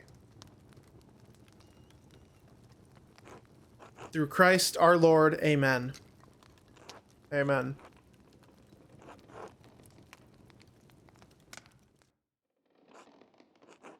Thank you for joining us, Father Thomas. It's always an honor to have you at our table. Please, Ulrich, there is no need to stand on ceremony. You and I enjoy sharing a meal with you. You know I enjoy sharing a meal with you and your family.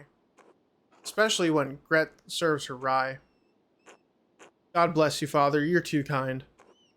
How's Peter been lately, Andreas? Bad mood, but nothing unusual for him. Most of the peasants are in a bad mood. Between the mills, the miller, and the abbot's taxes, they're in a hard place. More than a few of the families are having difficulty paying their bills. I can offer them credit, but I worry about the town's future when times are so hard for them. The Goodners are struggling to pay the taxes since the abbot raised them. It's made more difficult because the abbot won't allow them to pay in kind with their crops. Between the abbot's taxes and Lenhart's fees at the mill, they're struggling. Pretzel, Alpine cheese, fresh potage. Maybe the pretzel first. If I can give them some relief, I must provide it joyfully. Truly, truly, we are blessed more in giving than in receiving. You have a kind heart, Ulrich. Perhaps too kind, though. I do love that about you. Should this really be your concern, Ulrich? If the peasants aren't happy with their taxes or the miller's fees, they can propose a change. They might speak as Christian to Christian. Surely they can find common ground.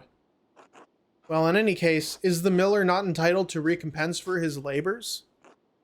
Is the abbot not entitled to taxes as the rightful lord of the land? This is the way it's always been, will always be. Lenhart takes more than is fair. His behavior is not Christ-like. And you will be the one to judge him, Ulrich Alban? Will you judge the abbot as well? I eat cheese. This is no matter to tease about. The peasants are suffering. The causes are plain to see. Your concern is admirable, Ulrich, but take care in how you speak about this. May I suggest that you speak to him on the peasant's behalf? Don't make accusations, but share your concerns. I have not found him to be an unreasonable man. With all respect, Father, I have been dealing with Lenhart Miller and his father for over 20 years. I know the character of the Miller men. Kindness and reason are not in their nature. God's love is within us all, Ulrich, even Lenhart Miller. Andreas, don't you think Ulrich should try reasoning with him? Perhaps Lenhart would be better served by a verse from Ecclesiastes. He who loves silver shall never have enough. He who loves wealth is never satisfied with its increase. This is also vanity. Thank you. The scriptures always have the answers if we know where to look. That's not exactly the sentiment I had in mind. Oh, did I mention that Sister Matilda came by to us to buy bread for the sisters? She had a dark cloud over her. I think the Baron's death has upset many of the brothers and sisters in the Abbey.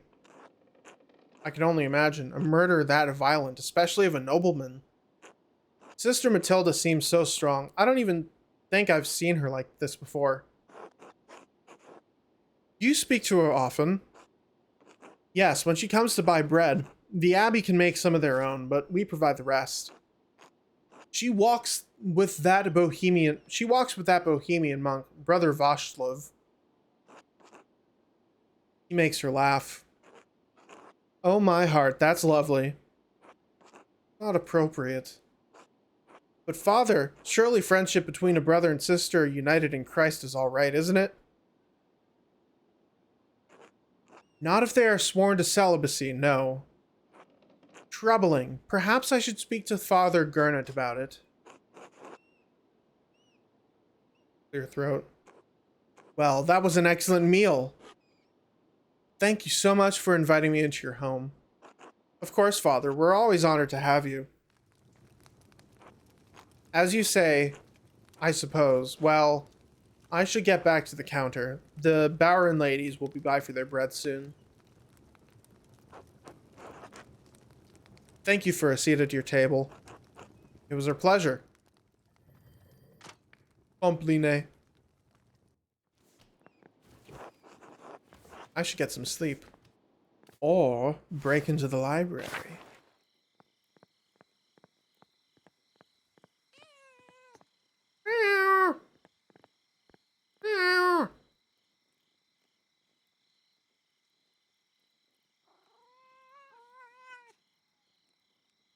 I love how weird that cat looks.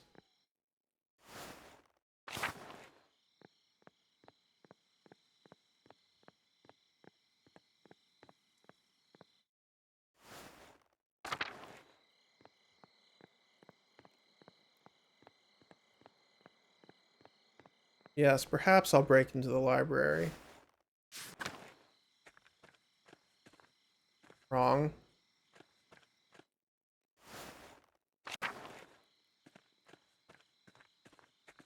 Actually, the church would be the best way to go for this.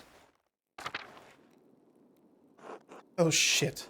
Matthews, the Abbey's Circator. If he sees me, he'll kick me out.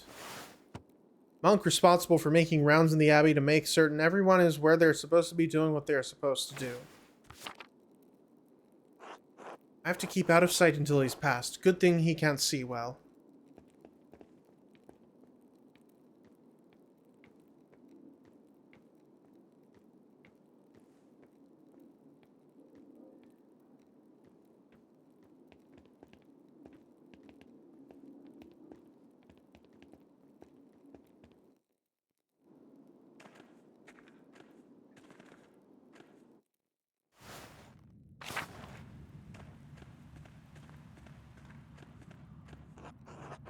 I go up the stairs. It's going to take a while to find the records I need. I'll lose some time tomorrow morning unless I turn back now. Oh, enter the library.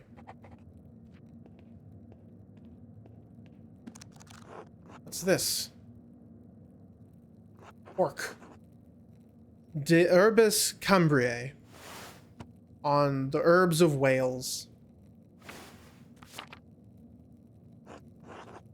The writer is Cadphalis of Salopia. I don't believe I've heard of him. Mugwort and the Butcher's Broom. I'm not familiar with their properties, but they sound extraordinary. A beautifully illustrated book, and the author appears to be speaking from his own personal experiences. A wonderful hidden treasure for the Abbey.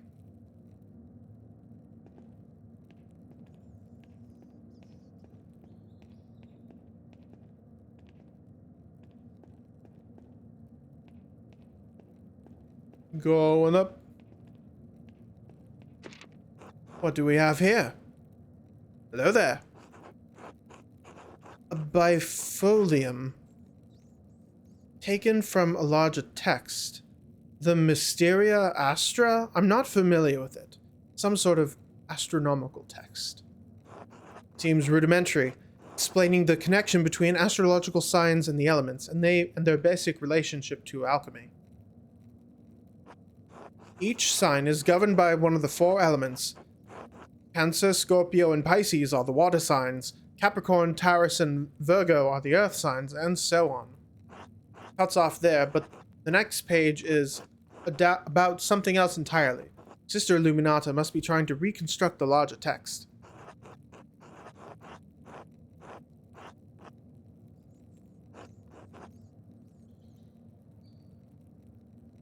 We scribe and illustrate bifolia out of page order, so the shift of subject isn't surprising. It would make more sense once it were bound. Those 2 pages were interesting enough, but quite basic. Wait, that's the connection between... You've already done this, Andreas. Come on. That would have been much simpler to solve if I had seen this first.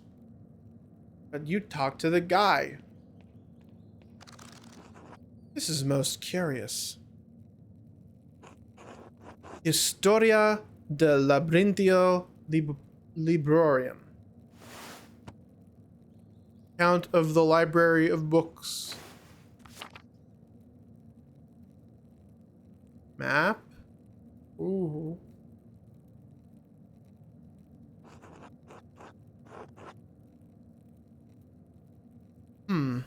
I wonder what secret texts could be hidden in such a place. I'll have to see if I can borrow the book when I have some free time, if Illuminata allows it.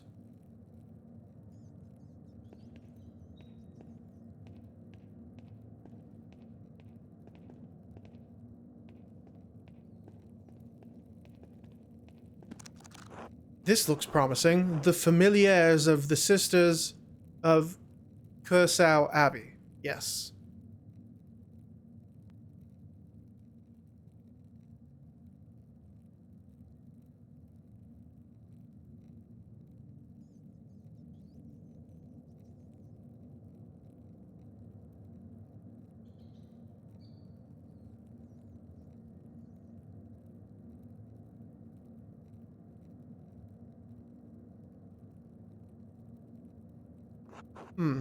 This note says Sister Matilda left the Abbey for several months. Why would she go to a hermitage? Seems strange that she's the only entry with such a note. The date's 3 years ago. This was just before Father Matthias died. Which means it was around the time Baron Rothvogel visited. This has to be it. Matilda must be the nun under the Baron harmed on our last visit. Should I talk to Mother Cecilia again? Maybe Sister Matilda as well. Matilda Oblate. Yes, the nun's cellar, appointed official in a monastery responsible for maintaining food supplies and for maintaining the grounds. Merchant family. They donated pigments to use in the scriptorium. Quite thoughtful. I'll have to thank them if I ever get the chance. Mother Catherine was the first to enter the records, it looks like, almost 50 years ago. Sister Hildegard from the Goldrick family in Ravensburg. Quite wealthy. It looks like she became the prioress after Mother Catherine. Sister Cecilia Aldheit? Oh, is this Mother Cecilia? Oh, this is Mother Cecilia's record. Wait, she's from the Welser family? And one of the most powerful families in Augsburg? It looks like her family donates a lot of money to Kirsau every year. More than my family season 10. Sister Gertrude from Hoff, the herbalist, yes. Her father is an apothecary. That explains it. This should be interesting. Sister Illuminata, named Angeline from the Pochi family in Perugia. It looks like they have some connection to Kirsau through an old abbot, Rudolph. Her family donates money to the abbey every year as well.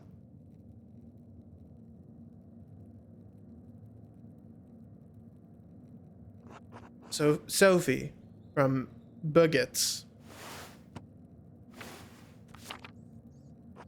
The family is poor, but they donated flour.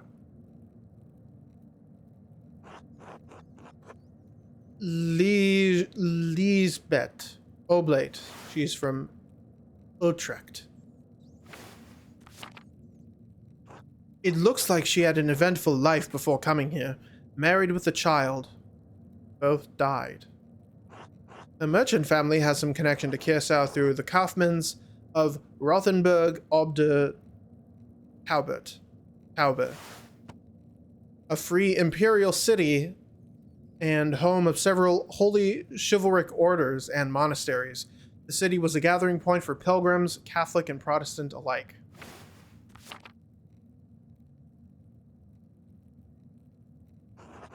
Sister Margaret. Oh, the blind girl who assists Gertrude. She went blind because of the failed surgery on her cataracts. Oh. Wealthy peasant family. They donated a wool and a pasture in Krimmel. Sister Zdena. This should be good. They donate a fortune to the abbey. No wonder Mother Cecilia and the abbot let her behave as she does.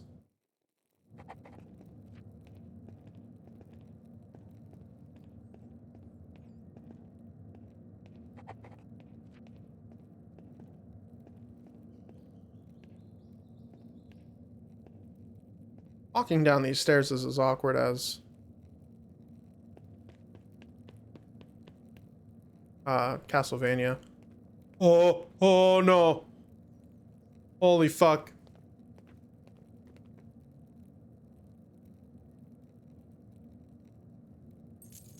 Gay!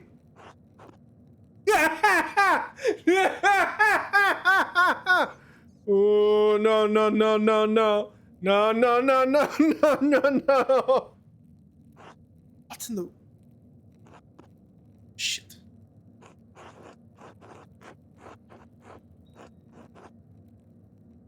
What am I going to do now?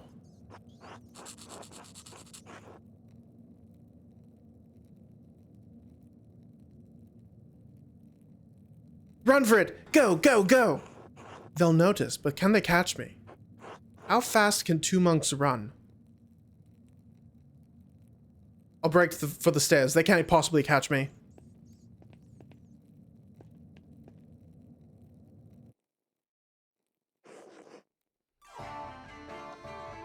What's that? What's that noise? I need to get out of here.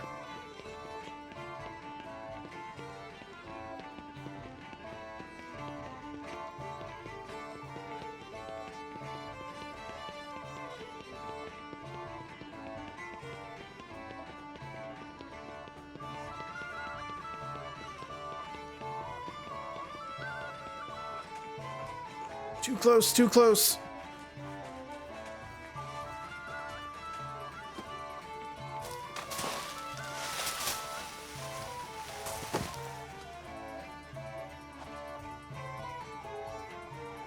made it.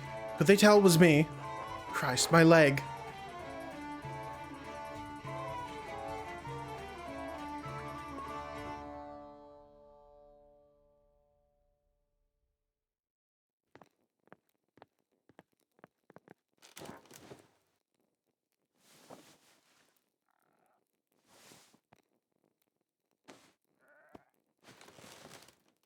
Man, the ending I'm gonna get for this game is gonna be fucking weird.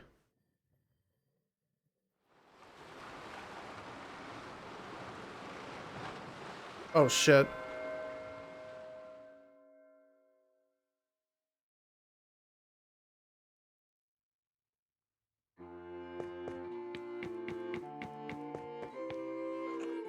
Andreas, when are you coming home? Dad, I'll be home soon.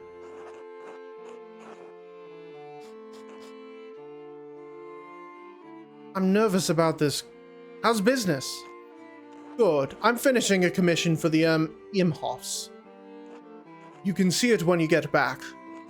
And then you can show me your commission when you open your workshop. Yes, of course. You're not going to quit this like you quit university, are you? No, of course not. Good. If it weren't for the work I did for the rector, you never would have had the opportunity. Most people never get a second chance after they throw something away like that. I know, Dad. Well, I'll see you when you get back. Sure, alright. Oh, it's you. I only have the picture of you, the one my brother Daniel made. I really don't have any idea what you're like. So, what are you like? Please don't imagine me telling you in your own mind. Why? You'll imagine I'm wonderful, or imagine I'm horrible. Either way, it's not fair to me, is it? The real you? To none of us. There? I'll see you off, Andreas. For real, I mean. I suppose that's true. Until then.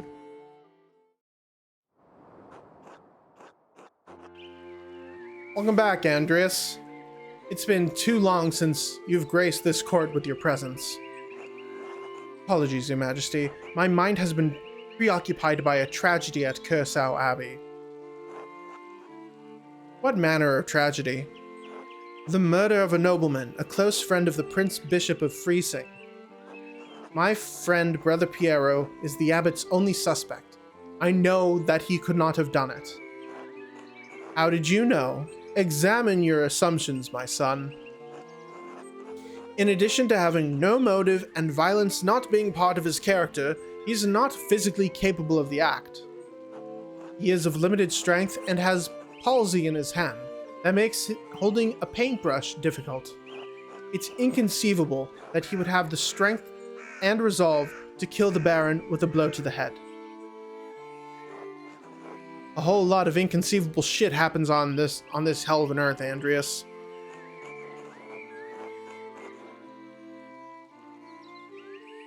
I do not deny that it is possible, but I believe it is extremely improbable. So what do you intend to do about it? When I'm brought before the Archdeacon, I'll tell him what I know about other people who have motives to kill the Baron. I'll have to believe he'll see there are much more likely suspects than Piero. Why have you taken this task upon yourself?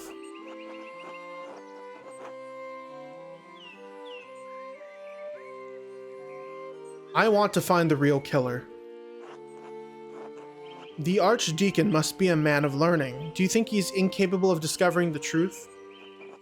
Some of the dumbest shitheads in Christendom are judges.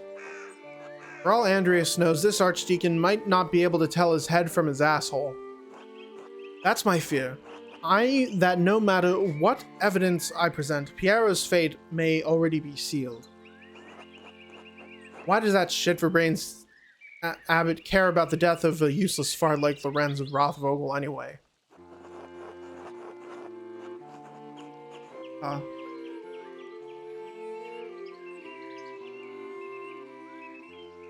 Powerful people get upset when other powerful people are murdered. This could threaten the existence of the Abbey.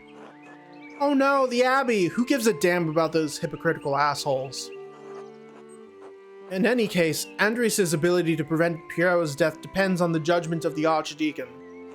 Wise or foolish, corrupt or just, the Archdeacon will be the first and possibly final arbiter of Piero's guilt.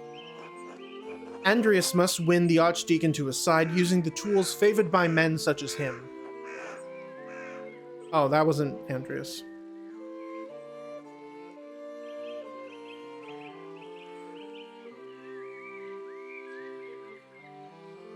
Wisdom? Wisdom can be shared, but the audience may not comprehend it. Reason? Pa, what's the last time you met a man who was truly ruled by reason? Authority? Despite your talent, you are merely an artist. He has been invested with power by the Prince Bishop of Freesing. You have no authority with him. Honesty? You must be honest in all things, Andrius, but many are not willing to accept the truth. And the cost of honesty can be high. If If reason, wisdom, authority, and honesty cannot triumph, what am I left with? Hope. Lies. Truth. Above all, faith in Providence. Well, what do you plan to tell the Archdeacon, Andrius? There were other people in Curacao and Tassing who had motives to kill the Baron. Prior Ferenc feared the Baron would report his occult interests to Inquisitors. How so? Prior Ferenc and the Baron shared a fascination with the occult texts. The Baron was pressuring the Prior into performing a ritual for him while he was visiting Curacao. When Ferenc refused, the Baron threatened to turn him into the Inquisition. How did you come by this knowledge? I found written evidence, a letter from Ferenc to the Baron in which he discusses all of these matters. It's a dangerous thing, a monk dabbling in the occult. His very soul could be in danger. Forget the soul, he could have been defrocked, excommunicated, even killed, all for a little curiosity. Better to stay stupid and ignorant, that's what I say. We're well aware. Is curiosity such an awful thing? No, but it was knowledge of the nature of good and evil that caused the fall of man. The seeds of some corrupting fruit may lie sleeping between the pages of many dangerous books. I also found a cipher that the Prior had left on his desk in the scriptorium. When I deciphered it, the message pointed me to a freshly disturbed grave in the cemetery. I convinced Brother Volkbert to dig up the grave in question. What did you find inside? Occult tools that Ferenc had hidden. And why hide them? And why leave the note? I suspect he hid them in case the Baron made good on his threat to summon Inquisitors to Curacao. As for the notes, I am not certain. Prior Ferenc feared the loss of his status, his life, and even God's grace. Men have killed for less. How might the Prior have accomplished the deed? He may have killed the Baron with a silver rod. The Prior uses it in performing his rituals, and there are traces of blood on it. If that was the weapon, it has a certain dramatic property at least. It will be challenged to condemn a Prior for murder, but if that is where the evidence leads, the Archdeacon should see the wisdom in it. Are there any others you suspect? I found no other suspects. You have brought a worthy mystery before this court, Andrius. I pray to God we have granted you the insight you need to face the coming challenge. Thank you, Majesty. I'm prepared to meet the day. Before you go, Andrius, there is one more thing to consider. You will be summoned to the Archdeacon to tell him what you know, but you need not tell him everything. What do you mean? She means you should only tell him about the people you don't mind dying. That's one way of putting it. There is a place for a noble lie. This is not one of them. Why? The Baron is dead. All of the people with the motive to kill him suffered, either directly or indirectly, from his wickedness. Simply mentioning a name to the Archdeacon may endanger them, whether they had anything to do with the murder or not. Right, no point throwing everyone waist deep into shit. I protest any attempt at deception, but you must ultimately follow your own conscience, Andreas. A little time remains before you must stand before the Archdeacon. Use it wisely. I have my faith in Providence. Until we meet again, Andreas, God be with you. And with you, Your Majesty.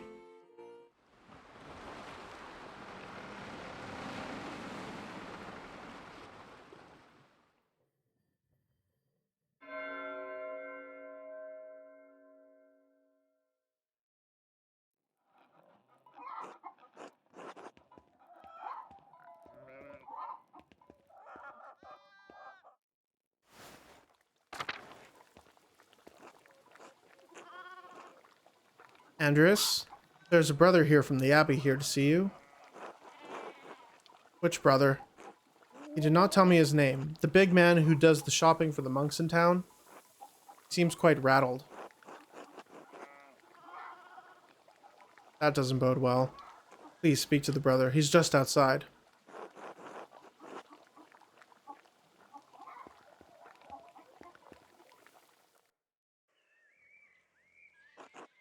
Andreas, Christ, there you are.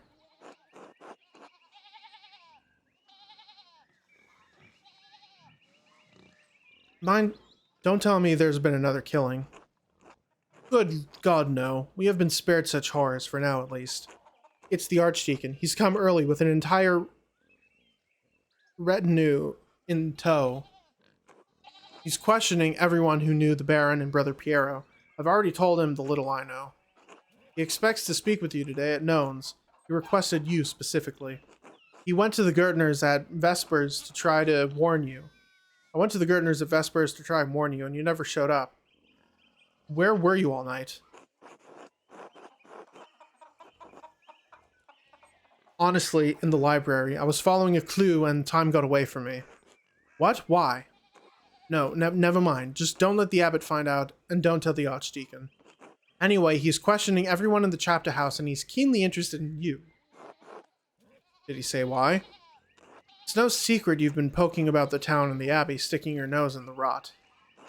I hope your prying has been borne fruit, or Piero's neck will meet the sword. I'm well aware of the stakes, thank you. If only I had a couple more days. Whatever happens, Piero knows you've been working hard on his behalf, and he's grateful for it. Only, Andreas. What is it? It's just, you know as well as I do, the Baron was not a good man. I'm not saying he deserved what he got. Just, you think hard about what you tell the Archdeacon and who you tell him about. You understand? You don't need to worry. I found nothing that implicates you.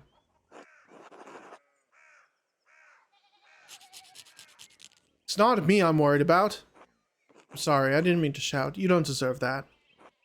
All I'm saying is, if in your searching you heard anything about a certain sister, I'd ask you to keep it to yourself. I'll do what I can to protect the sisters from censure. That's all I would ask of you. Be well, Andreas. I will pray for Piero's deliverance tonight. You should as well.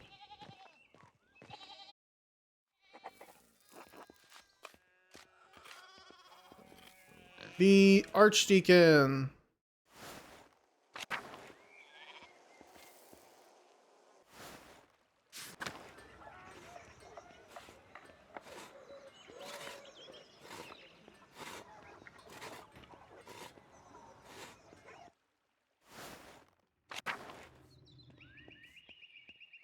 Oh boy.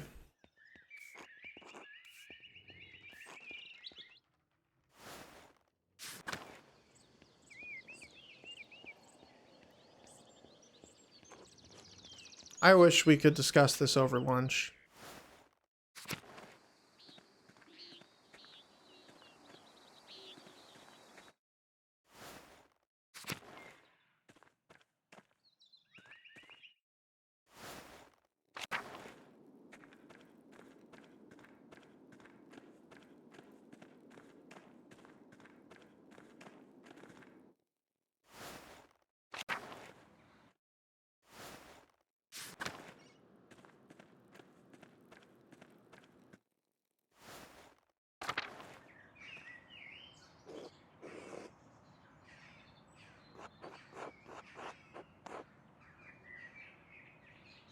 Not now, thank you.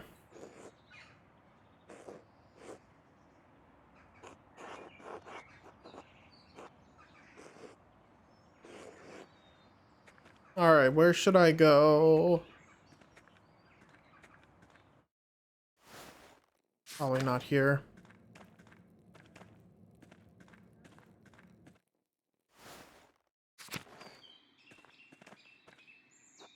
God bless you, Andreas.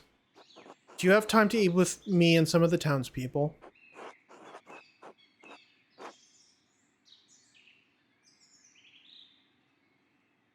Not now, but perhaps later. Let me see.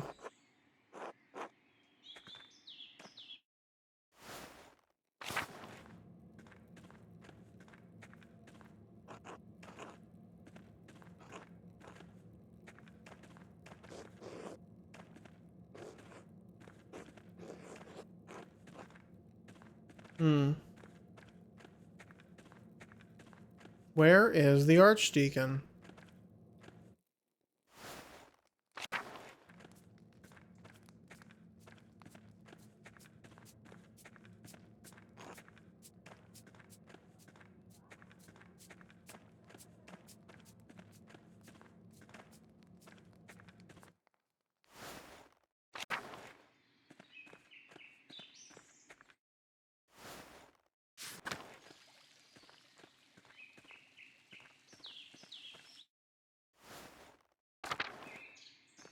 Yeah, I'll go ahead and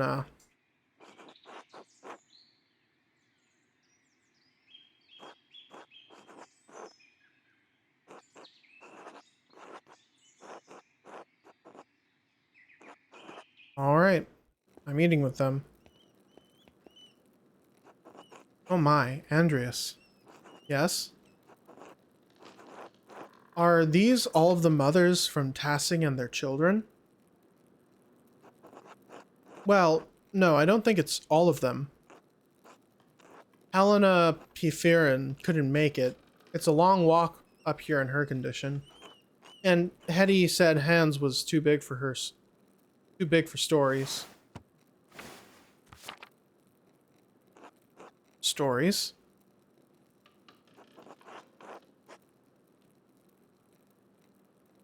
I may have said something about your books. I like stories.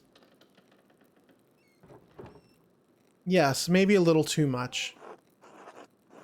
Huh. All right, I can tell a story, but first let us pray together and eat. Oh Lord, thank you for bringing us together as you brought Jesus to his disciples on the road to Emmaus. With the breaking of bread between us, let us recognize each other as Christians and rejoice in our salvation through you. Amen. Amen.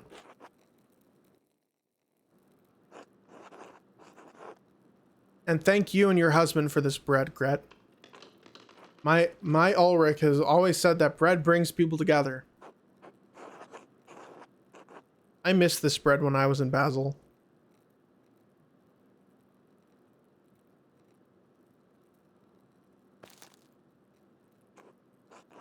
They don't have bread in Basel?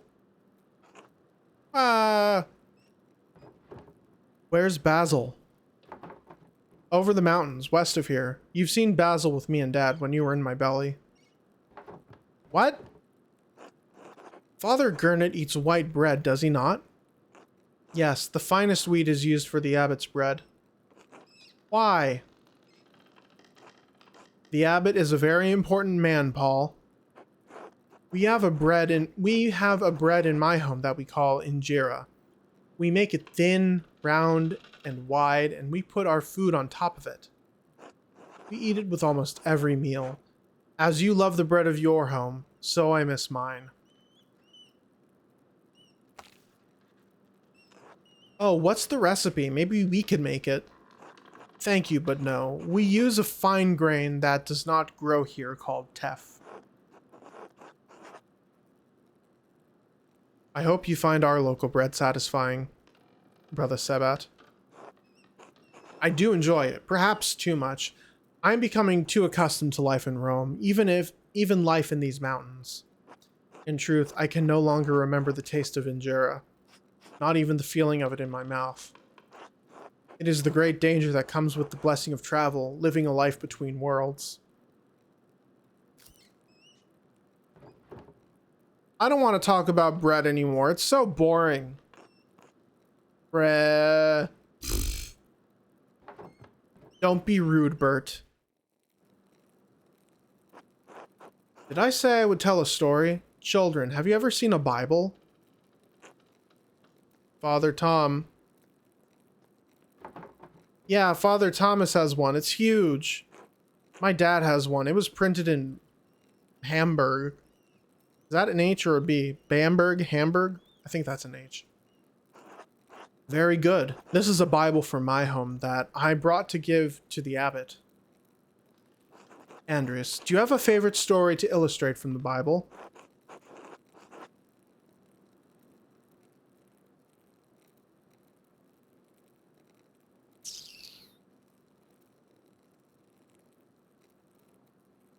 Jacob wrestling with the angel. It is a powerful image. It speaks to us as we struggle to comprehend the divine. Our struggles are not as spectacular as Jacob's, but just as difficult, and may leave us transformed as he was. Now then, children, do you know the story of Jesus feeding the multitudes? Fish and loaves. My mom and dad make loaves. This is from our Bible, how we tell the story of how Jesus fed thousands from only a few fish and a few loaves of bread. Why is everyone brown? Why is everyone brown? Because where I am from, everyone looks like me. Why? Because we are all as God has made us. I know Tassing seems big to you, but the world is so much bigger than we can imagine. There are many people of many different colors all over the world. There are places where no one looks like you or me. Really? I know it's hard to imagine up here in the mountains. We're so far away from the sea. When I was in Basel, it was hard to imagine too. It's hard to picture things we've never seen. But Brother Sebat is right. The world is very big, but it is becoming smaller every year. Brother Sebat, did you know the Baron who was murdered? Bert.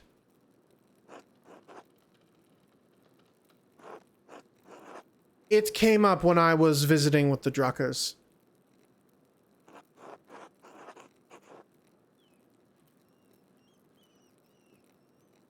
I think he's old enough to understand death.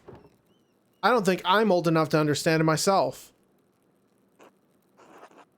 I did not know him, Bert, but do you know of the story of Lazarus? No. He was a friend of Jesus. He became sick and died. Die. Durr.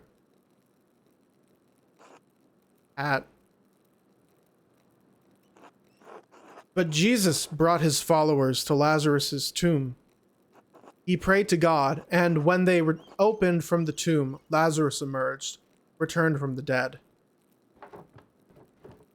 Jesus can bring people back from the dead? He can, Bert. One day, Jesus will bring us all back from the dead. Everyone who has ever lived and died will come together and be resurrected on Judgment Day.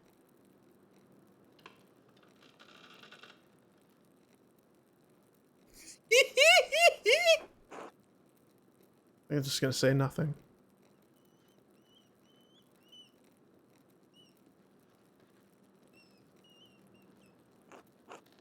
Even the Romans? Yes.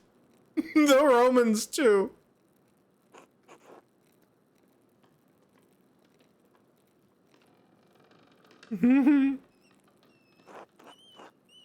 Why did you ask about the Romans? I saw one come out of their tomb. Like like Lazarus. What do you mean, Paul? Well, the ruins below the mill, they're Roman, and they all died a long time ago. But I saw one coming out the other night. They were in white, like Lazarus. Let's stop telling stories, Paul. And you shouldn't have been outside at night. Andrews, what does he mean?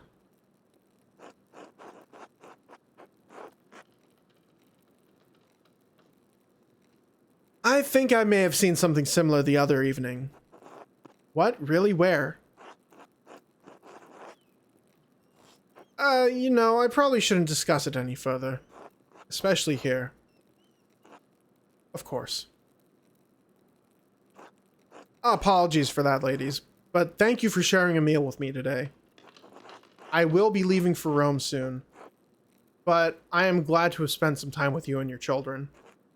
Thank you, Brother Sebet. It was wonderful. Don't forget to stop by the bakery before you go. I'm sure my husband will want to see you before you go. I will. God grant you all health.